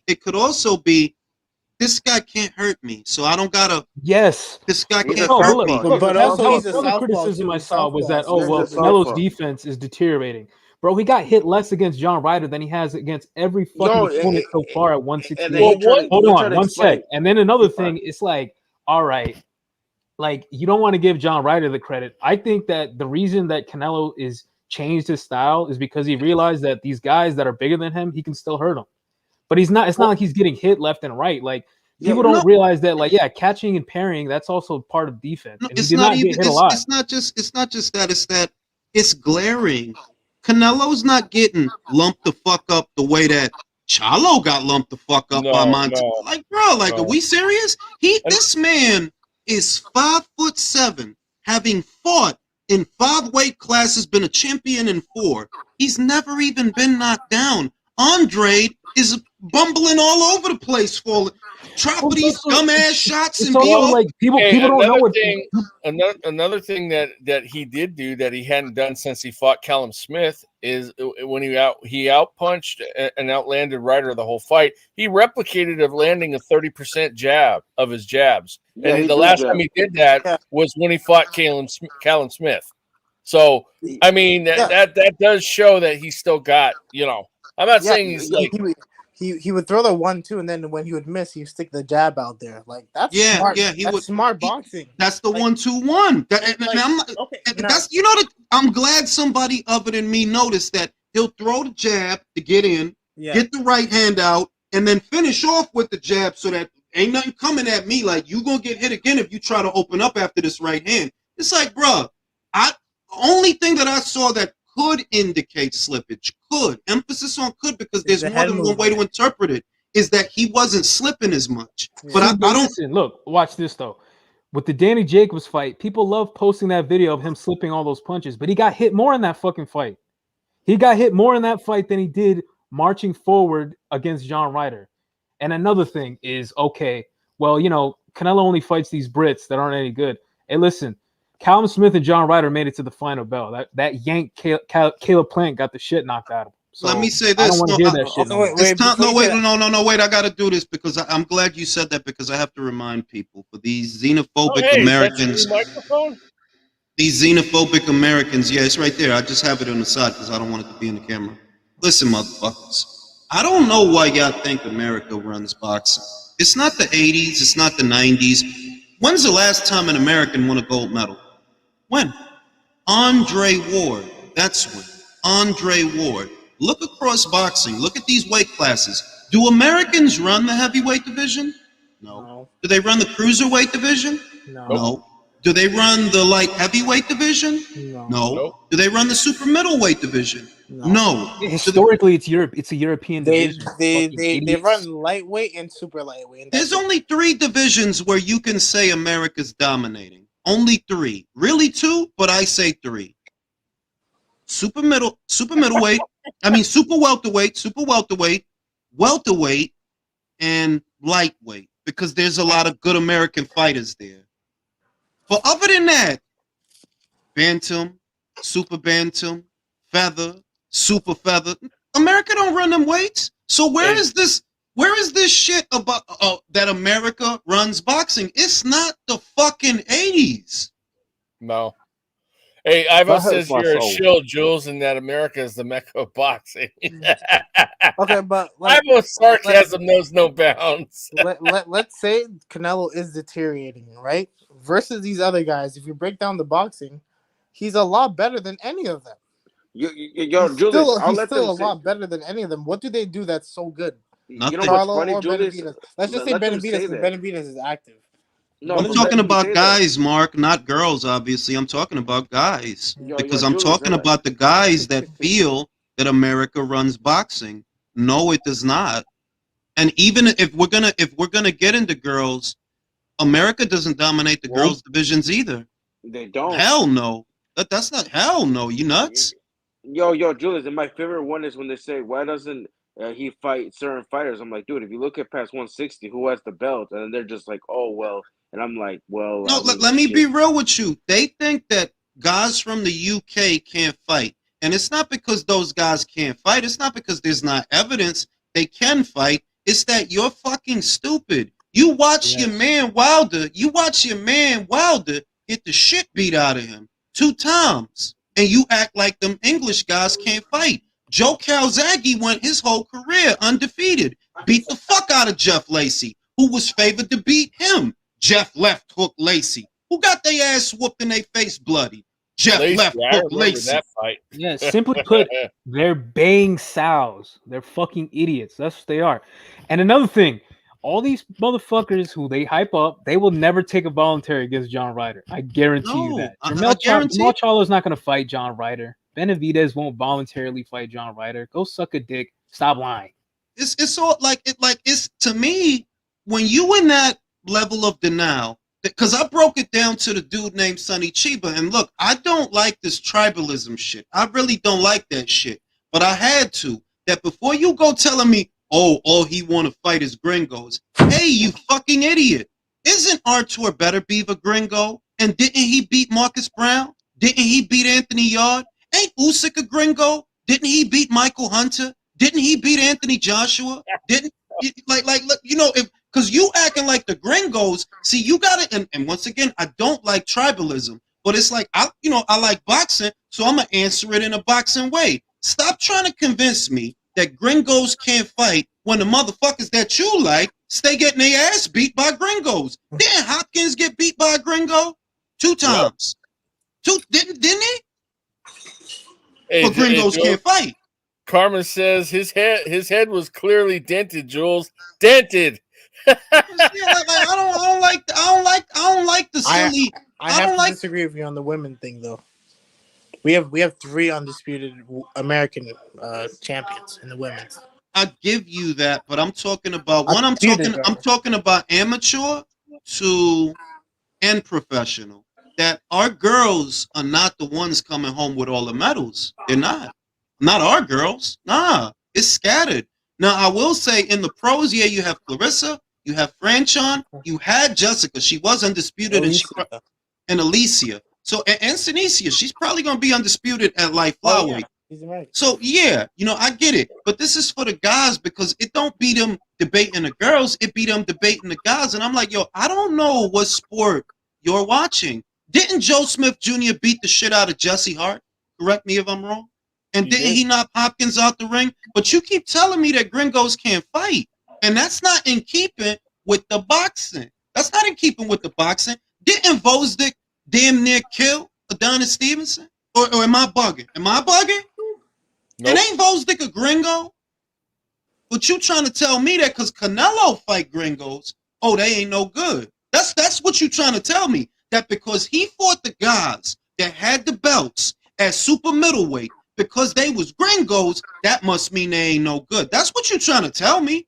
And when I look around, I'm like, now, wait a minute. Some of these gringos is nice. Loma gave Gary Russell a boxing lesson in his fucking, 3rd professional fight? And that's why they hate him. They don't say, Gary had 21 professional fights going into that thing, unbeaten. And don't talk to me like he didn't have an amateur background. One of America's best amateurs. And he was one of America's best amateurs. That's why there's this hate for Loma. That's where it all come from. Because he made motherfuckers feel stupid because it's not in keeping with the lie that you want to tell and the lie that you want to live. That problem is you live vicariously through these athletes. That's your problem. And when the lie you tell yourself don't match reality, you start hating. Ain't nothing wrong with Canelo fighting Brits because who had the belts? 2 of them was the Brits. What's wrong with that? You telling me they can't fight? The thing is, Jules, is that a lot of these so-called Euro bums, Brits, and whatever else, yeah, they have lost on the record, but they have lost on the record because they test themselves. They don't hide behind the undefeated record. They don't hide behind the promoted skirts. No, I don't disagree with you, bro. But the 2 Brits that they love to shit on, Billy Joe Saunders, who has a way better resume than Jamal Charlo, way better resume than Andre. The same Chris Eubank Jr. that Billy took his O is the same Chris Eubank Jr. that last year Andre was begging for a fight, drunk on his driveway. But y'all shit on Billy like he can't fight. Y'all shit on Billy like he didn't beat unbeaten Chris Eubank, unbeaten Gary Spike O'Sullivan, unbeaten Blandamura, unbeaten who was the other unbeaten guy that he beat? Nick Blackwell, John Ryder, Willie Monroe, unbeaten John Ryder. David Lemieux was favored to knock him out. Billy was the slight underdog in that fight. Show me a fight where Jamal was the underdog. Show me a fight where Andre was the underdog, please.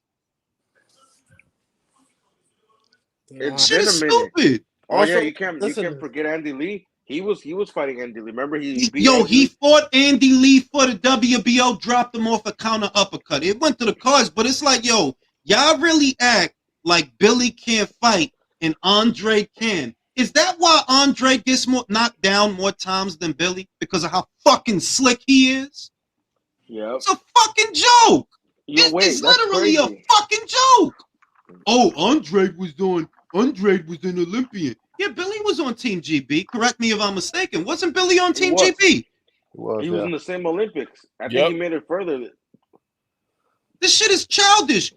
What the real problem is, we want to talk boxing. That's what we want to talk. You want to talk tribalism. That's the problem. You want me to think somebody's better because of something you got in common with them. That's what the shit really is. Let's call a spade a spade. And I don't give a fuck about you. Don't give a fuck about Andre's resume either, because ain't nothing in there for me to give a fuck about. You want me to think of him as being something that he is not. That's your problem. Now, I would love for Canelo to fight this motherfucker, because I'm confident. Oh yeah, Canelo would knock him out. Like him, I think he should fight him instead of Bivol, because that's easier. But you know what would happen? If he fought him and he beat him, your miserable ass wouldn't be happy. You're not. You're just gonna move on to somebody else. That's all these motherfuckers do. So you can watch boxing through that lens, though. Those are not my problems. Keep that tribalist shit to yourself. Because I'm not here for that. You know who you're talking to? You're talking to the same people who made all the excuses in the world for Deontay Wilder. When you have these people, there's no point talking to them. There's no point debating them. Listen, and I know you don't like to touch on it, but I'm black, so I'll say it, bro. Black fight fans are the worst in boxing, bro. I don't agree with that. No, because I live through. I don't. Can I look? I look. Trust me on this. When Manny was still around at the height of Maypac, it was a lot of tribalism. It was a lot of racist shit was being said by both sides, actually, by the Mayweather fans and the Pacquiao fans. Yep, I remember. When Kovalev came through, it was a lot of guys, a lot of fucking Joe, Hitler, Johnny boys. It was a lot of Johnny boys when Kovalev was popping. So I don't blame any one group of individuals, but I'm just saying that, look, if that's how you watch boxing, keep it to you, because I'm here for the boxing, bro. I'm not here for this bullshit. You know what I'm saying? I'm not here for this bullshit. As soon as I got boxing Twitter, like my first ever Twitter space that I went to, there was a guy on there saying, yo, I don't like seeing all these black on black fighters fighting each other. Like, we got to get some black Mexicans fighting each other. Like, these guys, if they're black, they shouldn't be fighting each other. Like, what type of dumbass shit is that? Bro, by that logic, we never would have got Foreman versus Ali, or Foreman versus Fraser. I mean, Ali versus Foreman, or Ali versus Fraser, or Ali versus Liston, or Norton, or Holmes versus Spinks. Like, bro, what kind of fucking reasoning is that? Mm-hmm. And you see how they tried to bait Shakur? I don't know if you guys watched that at Breakfast. I seen it. Fucking envy yellow ass. Stupid motherfucker. Yo, I can't stand. I can't stand. I hate envy, bro. He's almost not even black. Let's talk about it. Bro, look, I'm gonna be real. Envy may as well be Ecuadorian, like, bro. You weird, like the beige rage. That's you know. I'm gonna say it. I don't give a fuck. It always be a beige motherfucker that want to do the most. Shut the fuck up, bro. Shut up. Shut the fuck up and sit down, bro. How the fuck you sound telling an athlete in a sport, nah, you shouldn't fight the best because that you just. Are you a fucking idiot? So what is Shakur supposed to do? So what do you propose that Shakur fight then if it ain't gonna be the best guys around? No, what do you propose he fight? He can't fight Devin because he's black. He can't do it. This shit don't make no sense. It's like that lawyer lady that made everybody mad last week. Homegirl, please shut up about the community and all of that because you was dating Jerry Seinfeld. Shut up. You are overcompensating. Shut up. You virtue signaling. If you don't want to date bus drivers, just own it. Like, nah, I don't want them motherfuckers. They ain't got enough money for me. That's all you gotta say. You ain't gotta dress it up behind the community. Fuck out of here, bitch. Silly ass shit. I think you're making a solid point about, look, Canelo doesn't have a lot of common with these haters and the ones that criticize him, but I don't think Canelo has a lot in common with a lot of people in general, because we are talking. If I was me, if I was Canelo Alvarez, I will never will go for undisputed. The moment that Caleb Plant reject me the first time, that me undisputed run will end. You know why? Because okay, you're a world champion. Okay, you don't have the numbers, you don't make money, you don't have a legacy yet, really, and you're asking for how much? $10 million. You don't make $10 million for yourself. They don't want the fight. And it has to be in your side of the street. Okay, sure. What? Fuck you. Fuck And you. he Fuck don't. Benavidez. Fuck Andrade. Also, but asking for money they don't make. Thank you, because I'm like, yo, dog. I seen an argument that a dude was having about Gervonta Davis, right? And he was defending Gervonta. This is on Twitter. And it was on a post that According to Boxing made. Shout out to my man According to Boxing. And the guy saying, oh, Devin want too much money for a Gervonta fight. And then According to Boxing asked him, oh, what's the number? Well, you see the thing. Like, bro, wait a minute. So you making excuses for Gervonta to not fight these people. Canelo fight the people at his weight, the people with the belts. You always attacking this dude. But when it comes to, oh, they want too much money. They want too much. But I thought he was a cash cow. I thought he was a. Thank you, Polo. I thought he was a cash cow. You can't even put a number on what too much is, but that's how big a hypocrite these guys is, and that's why look, I don't like arguing with these because I know what you trying to turn it into. Oh, I ain't into that shit, bro. Right? I'm gonna tell you who I think is gonna win and who I think is gonna lose, and where they from ain't got fuck all to do with it. It really don't. Sometimes Ukrainian fighters win. Sometimes Ukrainian fighters lose. Sometimes Russian fighters win. Sometimes Russian fighters lose. Sometimes American fighters win. Sometimes they lose. All right. It's boxing. It's not boxing to you. What you want is tribalism, and I'm not into that shit. What do you think would happen if Canelo said to Benavidez, all right, I'll fight you next, but the money that you're going to make is going to be exactly the same as what you made against Plant. That's what you're going to get to fight. He's not going to take that. He wouldn't take the fight. He wouldn't take the fight. It's all and about they would money. make That's excuses for him. It's all about like that's what I've maintained, that Andre doesn't think he's gonna win. He knows he's gonna lose. He knows, like, bro, you not gonna win, bro. You Liam Williams buzzed you, bro. Liam fucking Williams that Chris Eubank Jr. played with like a TV dinner. That dude buzzed you, bro. And all that. You couldn't even finish him. You couldn't put him away.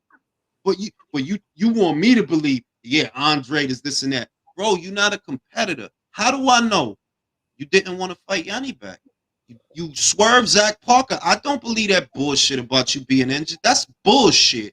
You didn't want to be the away fighter in the UK on a Frank Warren show. That's what the fuck it was. I'm not fucking stupid. But yeah, I'm going to believe everything because a motherfucker said it. Bullshit. You knew damn good and well. I don't knock people He's not out. the smartest guy either. No, he's not. He's not the smartest guy either because you know why? Because you know why? Because Ryder was on the same. So if he really said, you know what, I'm gonna drop my belt. Can I fight Ryder after the Jacobs fight? He But could like have you got. said, he could have went the top at Ryder rank. and said, "Oh, I Toe don't know." ball. Could have went the top rank and toe ball. I'll fight you, boy. I'll fight your boy. Give me a mil. Give me 1.5. I'll fight your boy. I'm the champ. Yo, what's going on with Polo Mike, man? Yeah, he's the late. He could have. Yo, can you hear me? Your Wi-Fi, bro. Yo. Let me read the No, I'm super not even chat. on Wi-Fi. Canelo walks the walk and tells everyone who and when he'll fight. Benavidez, the Charlos, Mel took Maul's estrogen, and Doodoo only talk and inactive. Shout out to my man Castillo. Mr. Calderon says, it's crazy to say, but look at how diverse the pound for pound is. I got no time for biased racism in boxing. Canelo, Inouye, Usyk, Crawford, Beaver. Yo, it's and like I said, some of us we just watching boxing, bro. Whereas these other motherfuckers, like you on some other shit. That's why I'm watching two people fight. That's what I'm watching.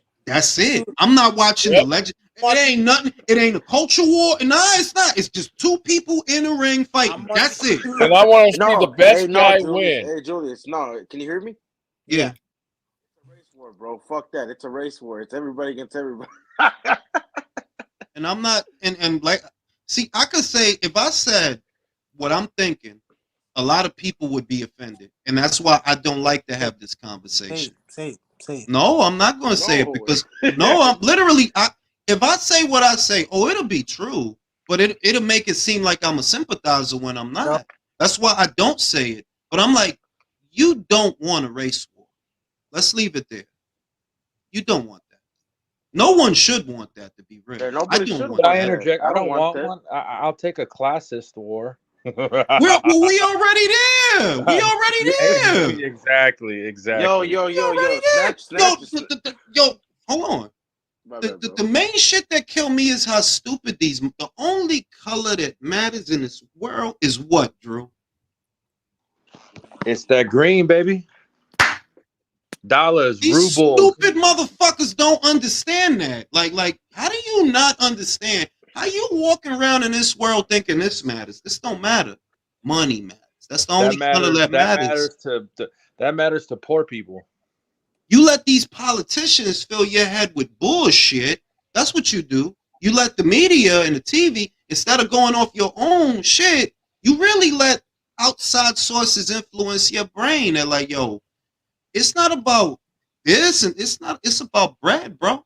Because that is the great equalizer. You should be after that instead of being after sympathy. You should be after that. But, you know. Yo, Julius, I was gonna ask you, did you see that Matchroom new signing at 130? The new pounder, the Sugar Nunez guy. Sugar Nunez. Yeah, you see that? Oh, yo, they Ortiz and Stanionis for July 8th. Oh, I knew that. And look, hopefully Virgil is up because, man, Virgil, I don't know, man. I'm gonna tell you, I was at dinner last night with some boxing guys, and the consensus in the gyms between trainers, managers about Virgil is he's never going to be what they think, what the fans think he's supposed to be. Yeah, I don't think so either. He's lost. Because does he have to move up? Is that what the problem is? No, it's a combination of that, and same thing with Ryan Garcia, Teofimo Lopez, these Latino boxing dads, bro. That's all I'm gonna say. Yeah, Latino boxing dads is in train, or is it just? I think they're overworked. His dad is doing too much, bro. His dad is doing too much. I'll say this. I'm not trying to burn no sources, but just say he's 25 years old, bro, and he doesn't step to his dad like a grown man. He acts like he's a 14 little. He acts like he's still a little mocoso. He's never going to. He acts like he's a little fucking kid with his boogers running around like a little mocoso, and it's fucked up. You know what I'm talking about, though. No, I do. Let me read the super chat. Domo said, not a coincidence that we're never seen Andre in with a puncher. Absolutely, I agree. You can't judge.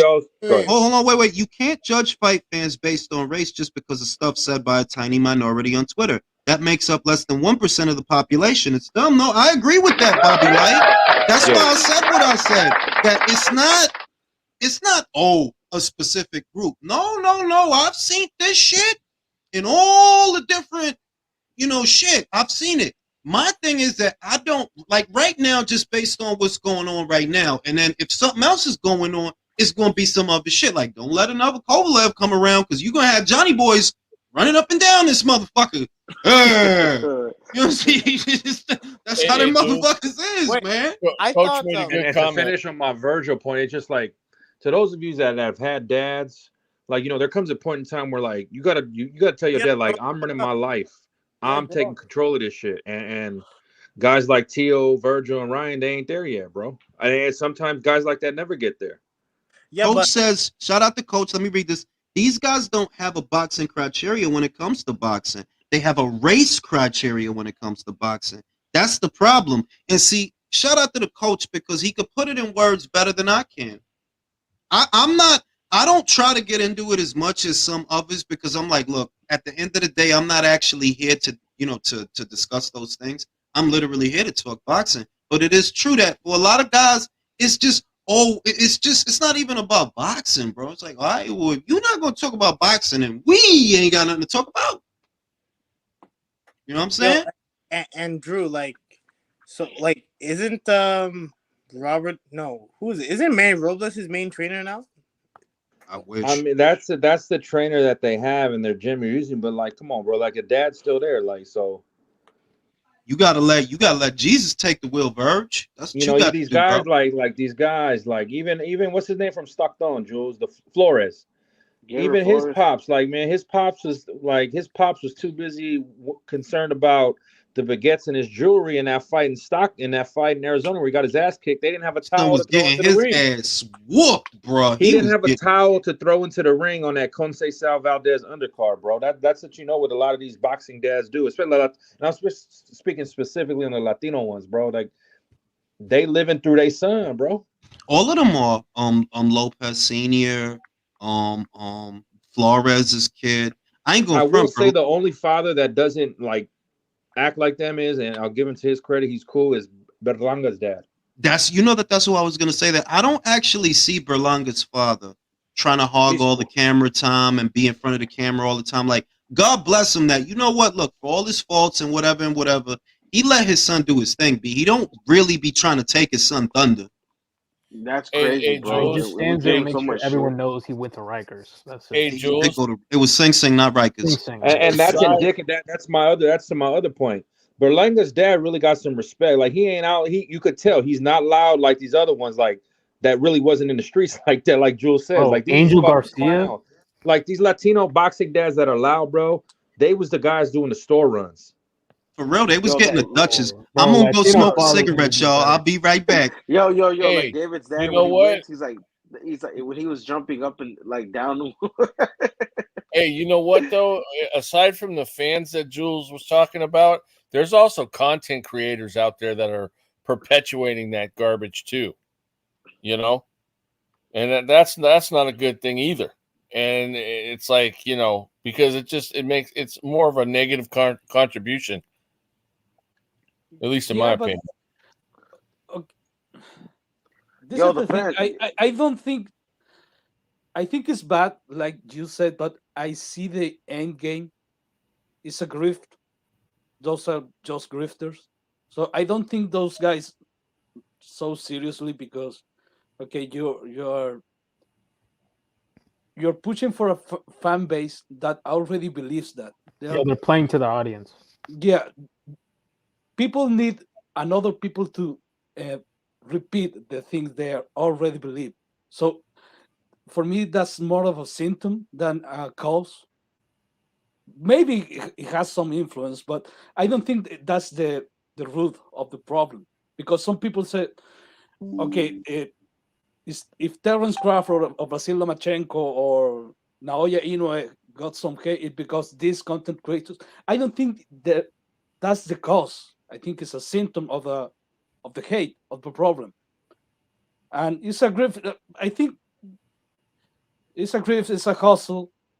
I don't respect them. I don't agree with, but I don't think it's so seriously. It's gonna happen. Right. Yeah, I just think it's cynical because they do make a lot of money off of it, which is kind of crazy.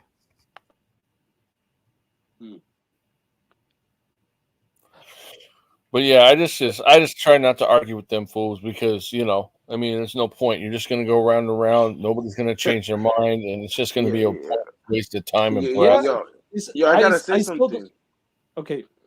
Yo, my bad. Yo, that Snatch dude likes to start some shit though. I like how when he was like, "I'm over here at this fight, and I'm asking who David is," and then a bunch of people start commenting. I'm like, "Damn, you really got these motherfuckers butt hurt."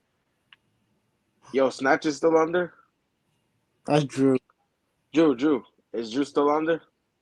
I don't know. All I know is that we gotta stop Broly from getting a belt, bro. We can't allow this. Man, all I know is, bro, if Barroso pulls it out, bro, I'm gonna change my profile. We can't Bro, allow we might have to step in. Shit, I hope Barroso finds his left hook from God and just boom, and then he becomes a champion. Make sure to take his aspirin before getting in the ring. Yo, that's sad, man. He really Is is. Barroso gonna make it to this fight? Because how late is this fight? Yo, how old is he, bro? Anybody know? He's 40. Whoa. According So to if box this rec, fight he's 40. is at 10, 11 p.m., I don't think Barroso's making to the ring. It's Bro, gonna he be might fall sleeping. asleep. Yo, Napoli. I was gonna ask you. You're from shit. Chile, right? Napoli. You're from Chile, right? Yeah. No, that's Leo. Leo, Hold you on, said let he me go. won't make it to the ring? Yo, Yeah. what do you think of the guy that's fighting Sonny Edwards? If he wins, he'll be the first Chile boxer to win a belt. You know about that? The guy that's fighting Sonny, he's from Chile. I heard about the guy, but I never seen him fight really. He's kind of decent, bro. I don't know, man. I gotta do more homework of him. But They don't do much boxing over there in Chile, eh? We do boxing, but the thing is the boxing scenario here in Chile is not as developed in other countries. It's like not developed Argentina. yet. Yeah, it's not. So the training, the coaches, they don't really are really world level guys to push for the amateurs, push for gold medals. So it's always like you have to move and you have to expect that some promotional company, someone gives a fuck about you. And being a Chilean is like the last guy I don't even remember the guy, but it was looking good. I went to fight to a PVC card and he got knocked out by a body shot in the first round. Claudio So- Morero, right? The one that fought Claudio Morero. I think so. Yeah. It was him, and there was another one that went to Mexico. He fought one of their undefeated. I forgot his name. I'm gonna look him up, but he looked like he had some buzz. Him, and it was that guy. Yeah, but for what I saw so far, the motherfuckers from Chile are really strong, like Argentinians. But Larry Liston says Arturo Godoy from Chile almost beat Joe Louis. I guess that was back in like the 40s or 50s. Woo, that was a minute ago. Barroso was at that fight. Yeah, damn. You're going to hell, Julio. Yo, but you know the Barroso guy, he has power though. I looked at his record. look at this guy's face, for God's sake. He has LaFon. Look at him. This guy is not 40. Dude, the fight is past his bedtime. Fucking Leo's right. He won't even make it. This is so like bullshit. Like, what does this say about boxing if we let a guy like fully become a champion? Like, he's gonna walk to the ring in slippers and a robe. No, but like I said, I don't really have a problem with Barroso because Barroso was there at the beginning. He earned the shot. He earned this shot. The problem is fucking Rolly Romero. the Rolly, how is he getting a title shot? And it's a Why do free- you ask that question? You already know he's a useful idiot. Because of The the guy- WBA. So American He's a- boxing is in Got shambles, no chain. Rolly's a useful idiot. I'm sorry, but that's just it. No, he can be a useful idiot. The problem is the WBA. The WBA should not allow this to happen. Well, you know how it Should is, not- yo. We benefit Al. Oh, we blow Al more like The fans win. Yo, the fans. I was gonna ask you in the back chat. Yo, I actually saw a question on the back chat. If you can go see it. The fans win. Where? No, on the private chat. I'm talking about to the fans. I was asking them like. Oh yeah, I mean, I noticed it. Let me address this. Yeah, because Cervecero had a super chat for me, and I do notice it, but once again, I don't address it because there's no way to address it without making people uncomfortable. You know, like there's no way to do that. It's hard enough to address her resume and her career accolades without ruffling feathers, but it's the truth. You cannot compare going undisputed at middleweight to going undisputed at lightweight. It's not the same thing. There aren't even as many girls at that weight. Well, let's lay it out on the table then. Like, what do you have to say about it? Like, what makes people uncomfortable? They get mad. And more important, why are you fellas, disrespecting more her? important, Jules, what's the verdict on Ice Spice's mom? Oh yeah, she bad. I Jules, just, what about this I seen that crucifixion? shit. She's fine. Like I would say that it's not that she's not one of the best in the world. I definitely think she's one of the best in the world. I don't take that away from her, but you really can't compare Katie's resume. Like you can't compare her resume to Katie's. Nah. I mean, You can't, like, bro, like, nah. Spoon 2 times, Leonardo 2, McCaskill.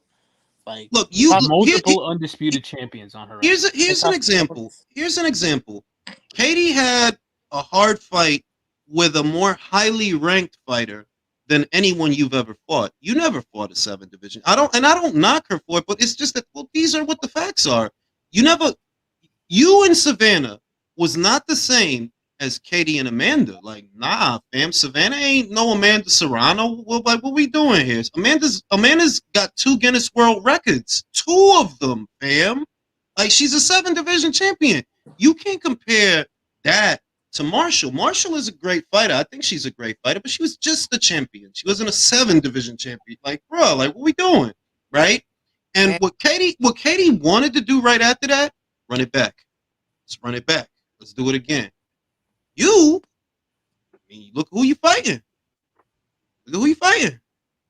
And you know, I don't like Clarissa the most. I do like her boxing, but it kind of sucks for her because she did everything right. You know what I mean? It's just that her opponents, were never it. You know? Yeah. Like, she did everything right. And her fans don't show up to her fights. No, but it's the perfect storm because a lot of it I actually blame on Showtime.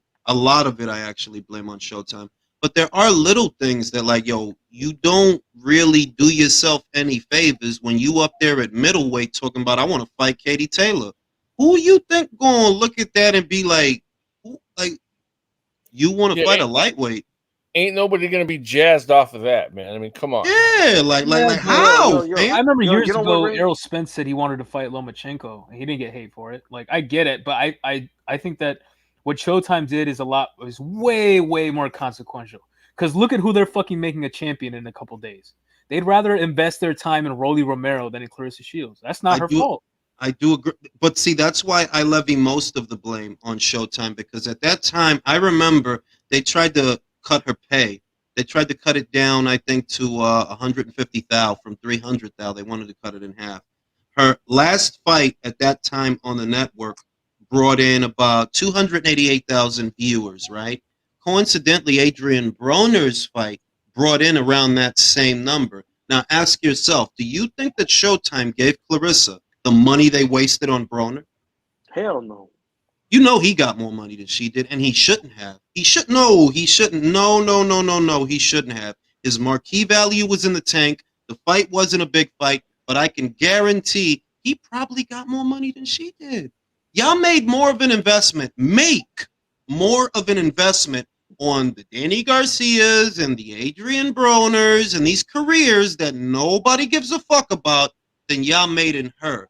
And that's why I put most of the blame on Showtime. Yeah, You so didn't like, come up with that's why I always say, Showtime, listen, right? you might not like Clarissa, you know, as far as her aesthetics go, but as far as in terms of like substance, I don't blame her for acting the way she does sometimes and getting the hate that she does. Because yeah, she fucking, it's not really her fault, to be She honest. got screwed over. She really did. She got railroaded. Great fighter, in my opinion. In the ring.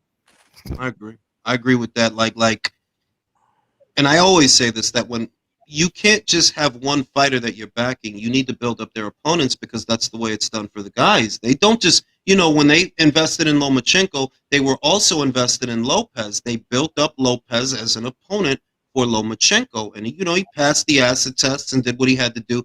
And Showtime didn't do that with the girls. You know what I mean? Like, they didn't sign Raquel Miller and sign Savannah Marshall and sign Franchon Cruz. Just sign the girls at or around this weight that show promise, because they're not going to cost what the guys cost. And at that time, you're paying these guys $1 million or close to $1 million. You could have paid them $100,000 and got a better fight. I'd rather watch Franchon fight 7 days out of 7 than Adrian Broner. I don't want to watch Adrian Broner. I didn't want to watch him then. I don't want to watch him now. Julius, they're not even doing that for the boys. Look Not at any- Putz Ed. Look at Putz Edis. What's the purpose of being on fucking Showtime and the PVC? They're literally killing prospects. I told y'all he's not gonna go nowhere. I told y'all they don't even have much prospects, but the ones that they do have, they're literally killing their careers. Told y'all he's not gonna go nowhere. Like that Tim Tszyu fight with Terrell Gausha. If Terrell Gausha had like a fight before that, he came off a year layoff, and he knocked him down in a round. That might have been a different fight. Tuksakniambia. This was a prospect with less than, I'll say, 15 fights, less than 12. Y'all literally sat him on the shelf for a year, then threw him in the Gary Russell fight. That was his title shot. That is fucked up. It's fucking ridiculous. Look at fucking. And part of it is the poor decisions that they made in the past that led them to the point where you don't actually have it in the budget for these guys to fight more than once a year, because that's where they are right now. They don't actually have it in the budget to make these guys fight or allow them to fight more than once a year. But that is also due to poor decisions. That's what it's due to. Every fight doesn't need to get marinated. Some fights you just need to make them. And you gotta be hard on the guys, which is why I'm not mad at Top Rank's sink or swim mentality. No, bro, you gotta earn your bread, bro. What the fuck you think this is? If you don't want to fight, then I'll tell you what, go somewhere else and let them pay you. Go.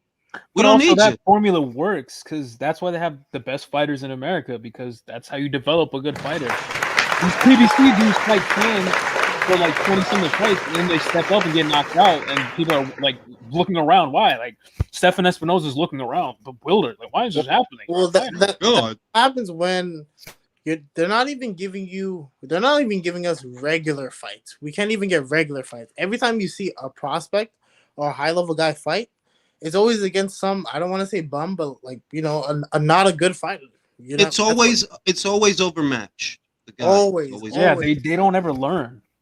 And they're not going to fighting in those fights. Whereas, look at what they're doing with Jared. You know, they're going to put him in there with an unbeaten guy, and then they're going to step him up after that at Top Rank. They're going to put him in there. They're likely going to put him in there with Makhmudov, because that's the point. He has to go through that so he can learn. We want to see that because that's entertaining. Watching guys fight overmatched opponents, no, that's not entertaining, bro. Bro, like Gary Antoine Russell, he's from the same like Olympic class as Shakur Stevenson, as fucking Boots, as Richardson Hitchens, as all these other dudes. What the fuck? Look at his resume, dude. Well, that guy, he actually said no. Yeah, and I don't blame him, because like, bro, you haven't been fighting shit. Like, you might get drafted. He said no to play, bro. So that guy, like, listen. That's Joshua Buatsi. Listen, we gotta start. We gotta start a new rule. If a fighter, is Joshua Watson the platinum? I think so. Have scheduled that they haven't played in a year. Say it again, Michael. Say it again. So if a fighter doesn't have a fight scheduled and they haven't fought in a year, they're retired. That's my new rule. That's my new rule. I don't want to talk about these people. Like, I'm good, bro. I'm good. No, we don't want to autograph Joshua. We don't want to autograph Joshua Buatsi. You don't want to autograph. Hey, isn't Gary Russell Jr. moving up a weight now or something all of a sudden? He's moving up to welterweight to fight Terrence. Don't you remember? No, you talking about Gary Antoine Russell. Is he moving up to welter? He is big for 140. I mean, he is, but he's barely done anything at super lightweight. So, and they don't even build up these guys. Like, so it's like, does anybody really care? Not really. Like the other thing is, and I said this in the video I did yesterday, that you see that Tim Tszyu is able to keep a regular schedule of activity. That's a two-pronged process. Tim Tszyu is good for the money that you spend on him. You see what I mean? Mm-hmm. Whereas the guys you have, even the ones that are supposed to be big names like Charlos, they're not good for the money you spend on them. And that's a part of the reason that they don't fight. That's a part of it. That if you were to give Charlo $1 million or $2 million, you don't know that he's good for it. You don't know that. You might lose money trying to make fights for a guy like that. Whereas with Tim, it's an investment that pays off. That you can spend money on Tim and he'll pack out the house. Fighting Stevie Sparks, fighting Takeshi Inoue, fighting Tony Harrison. Now he's about to fight Carlos Ocampo. I guarantee you, people are going to show up. All you got to do is look at the crowd, look at the size of the crowd, and you'll see why he can keep busy, because he's good for the money that you invest in him. And not even just the business side of it. This is good for his actual boxing. And this is what I kind of wish Shakur would do. Like, even if they pay you like $1 million to fight like a lesser guy, like, just be active. It makes you a better fighter overall. And it's good for the rest of the division because now they have someone to chase. Like Yeah. they have someone. Okay, like I got to work towards that guy. I have a path now. Shakur should not be fighting two times a year, bro. There's 12 months. 12 months in a year. You can get out there more than that, bro. He should be fighting if it's his goal to build Minimum his profile. Three, bro. It has to be three. One around, let's say, February or March. Another one in the summer when it's popping and it's hot outside and bitches is wearing sundresses. And another one November, December. There you go. Is That's that to me. That's the ideal schedule, barring illness or injury, unforeseen circumstances. He should be fighting 3 times a year.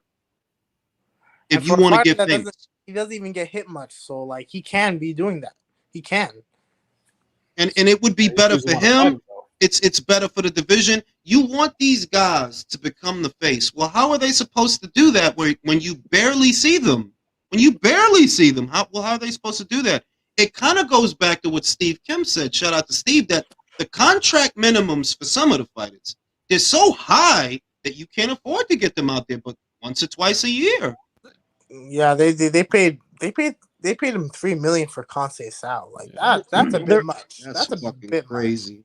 They're also not motivated. If you're getting paid $5 million a fight, $4 million a fight, some amount of money, you're not motivated to go out there again. You cut that money in half. You got all these bills. Well, you don't have a choice. You know, you're quote unquote hungry to fight a So second Kevin time. Farmer got that Matchroom coming to USA money, coming to American money, and that motherfucker retired. He was doing so well. He's just like, You couldn't keep that motherfucker out of the ring, bro. He fought like 5 times in 12 months. I don't want to hear that not motivated shit, but you have Tim Tszyu doing the shit that he's doing right now. He's That's staying true. active and he's getting paid. That's a real fighter right there. I'm not. And I'm gonna tell you what. That's the other thing that once again, a lot of the American fight fans tend to view the sport through an obsolete lens. Tim is not strapped for cash. He's not fighting because he needs the cash. He makes good money. He's fighting because he's a fucking fighter, and that's his job. And people thinking that Charlo's coming back to 154. He is not coming back to 154. I don't think he is, and I'm not trying. You know, I don't want to be, jump to conclusions, but I'm like, bro, the dude has not fought in a year, and I'm supposed to believe that's going to be his first fight back. I don't know about that, bro. Apparently, they're trying to get his WBA mandatory to be his first comeback fight. You lying? Who, lying Jamel? to me? Yeah, Jamel. But Jamel's the moving thing is funny, this, bro. though, too. Like, He's been can we moving agree- funny. Can we agree that if you put Charlo and Zoo in Australia, that's bigger than Haney and Cambodia? I said that. I said, listen, let me school you on this because I'm from Australia. I'm from Perth. And in that pocket of time that George had the belts, yeah, he was buzzing when he had the belts. But you see how quick Devin killed that shit. Tim is bigger in Australia than George. If you did Undisputed in Australia, it would be bigger than Haney versus Cambosos. Way bigger. Way better. Could I surmise that could get Jermel a $10 million payday? Bro, it's what was that word? What was that word? Surmise. We don't use three. We don't use three concepts. This is an educated fucking panel. It's too You big for know this this. crowd. Dylan, I don't like big words and the big money.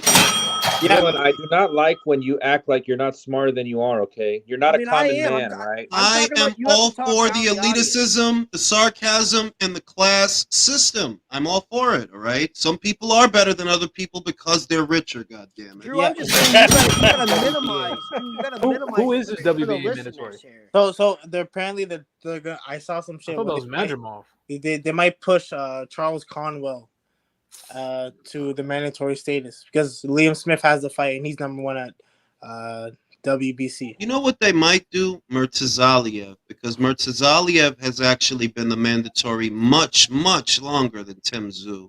And by all rights, he should have got a shot, but he keeps stepping aside. So you're kind of complicit with what they've been doing because you keep stepping aside. I don't even know all the ins and outs of the situation, but just the idea that Jermel is going to fight Tim under these circumstances, nah, I don't see it, bro.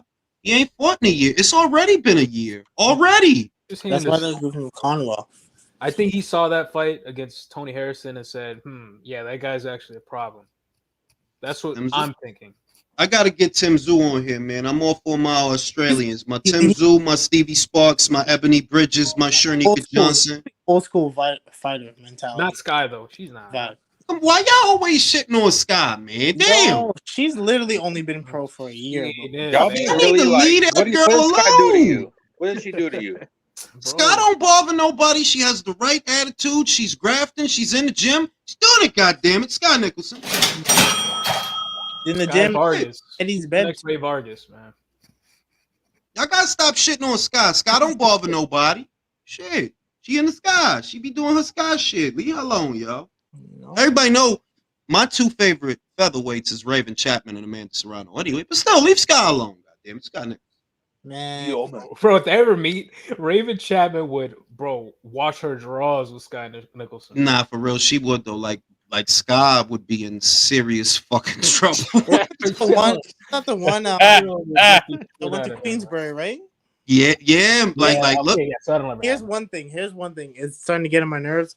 I'm tired of fighters making stupid decisions, like business moves. Like, but you go over there, they have no women fighters. Like, all right, bro, I'm just not gonna watch you, bro. Look, when I spoke to her, one aspect of the deal that did seem, I guess, like a good aspect is she has the autonomy to fight outside of Queensbury, which she did earlier this year. That she had one fight on Queensbury, then she was able to fight in a promotion that was over there in the Middle East. She's whooping ass all over the world.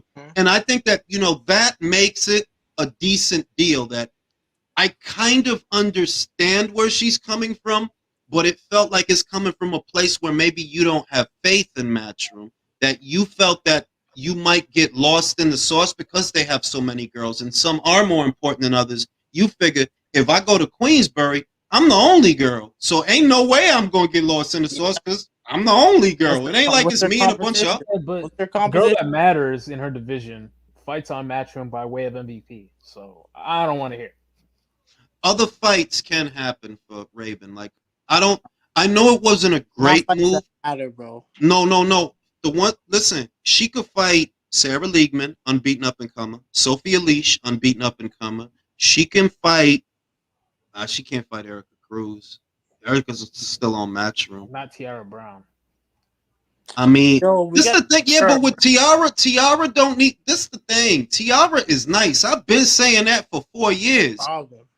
But you ain't supposed to be looking at Raven or Sky or... Nah, you supposed to be looking at a title if we gonna be real. Supposed to be looking at Ebony Bridges.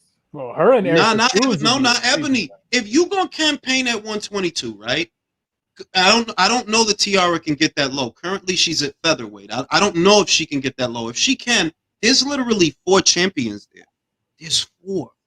Now, I know at featherweight is the holiest of the holy Amanda Serrano, and I dig that. Like, I ain't even like, I get it. Like that you might not be looking at her because, I dig it. But it's like, looking at Sky don't make sense. Sky has been fighting for a little over a year.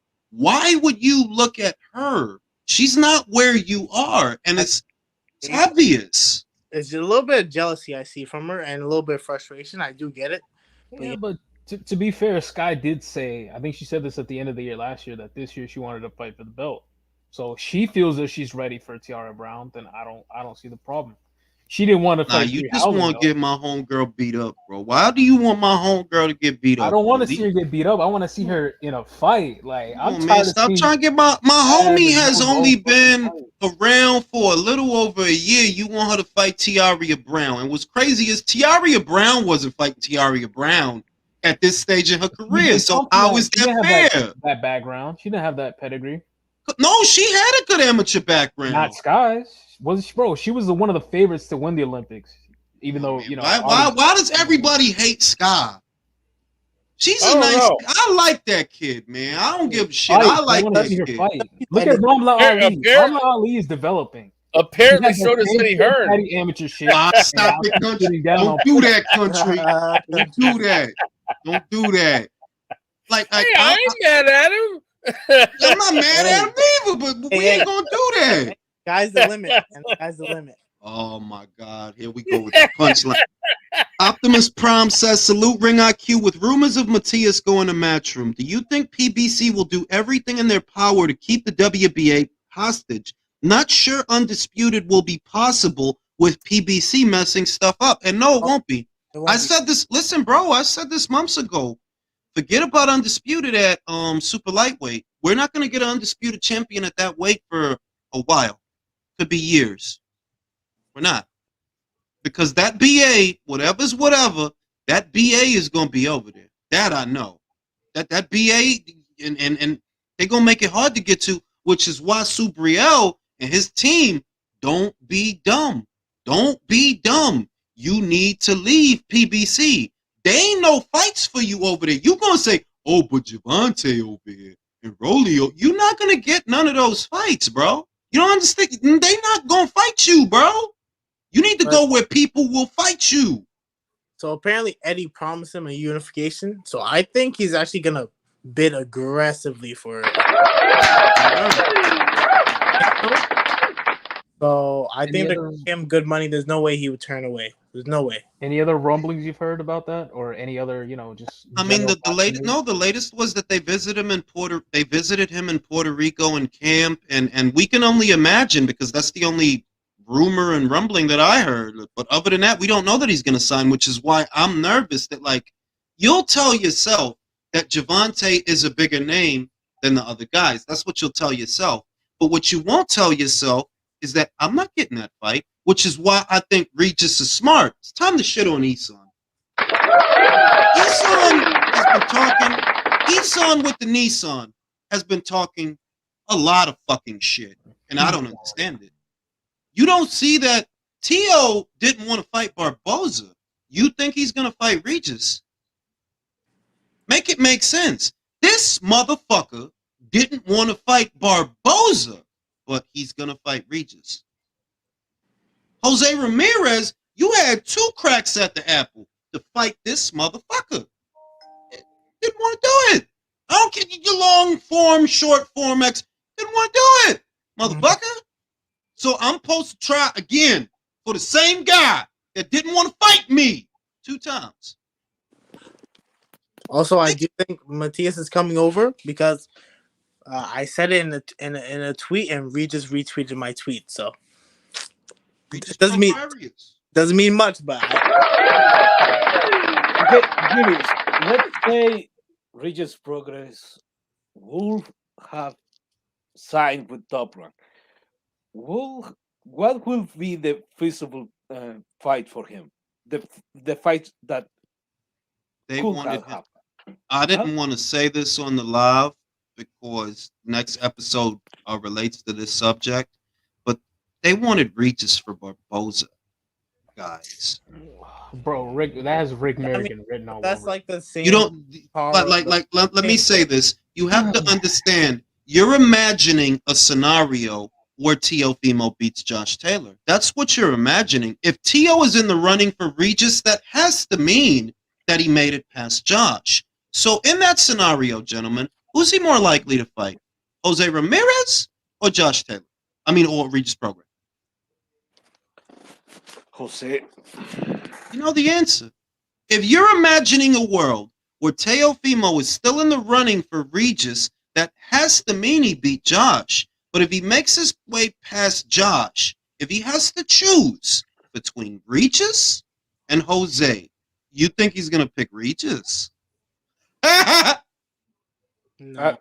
To be real, I don't think it isn't fighting Jose either, because according to Teofimo Lopez, this is his last fight on ESPN. Yeah, but according to Bob Arum, that's bullshit. Bob's got the contracts. He's gonna go to PBC, man. He's gonna go to CBP and PBC, bro. Oh, they might try to make a Teo Tank fight. I believe that would happen because mentally weak Teo is. Even if Teo loses, Tank will still fight that man. Let me ask you guys this question: have you seen a fighter melt down this bad? No, in a while. Not really. This guy's career has just become absolutely derailed. Wait, who's that guy that had a rematch with Lennox Lewis and Oliver McCall in that rematch? Yeah, ever since then, no. Okay, but let's chill for a second. Teofimo Lopez only has one loss. He's going to fight for a title. He's talking wild shit, but I don't think we can discard him yet. Even if he loses, Yo, that's a horrible sound. That was too Do that real. again. Yeah, what the fuck? Do not do that again. Leo, But to Leo's point, I agree. But I was recently watching Josh Taylor's fights against Baranchik and Jose Ramirez. I'm not gonna lie, man. If he's even half that, he's gonna fuck Teo up. That's what I said that as soon as the fight was made. This is the tune-up for Josh, bro. This is not a hard fight for Josh. I would say, Leo, with all due respect, you were absolutely right about 99% of the time, but he has just regressed since that Loma fight. He has not looked good.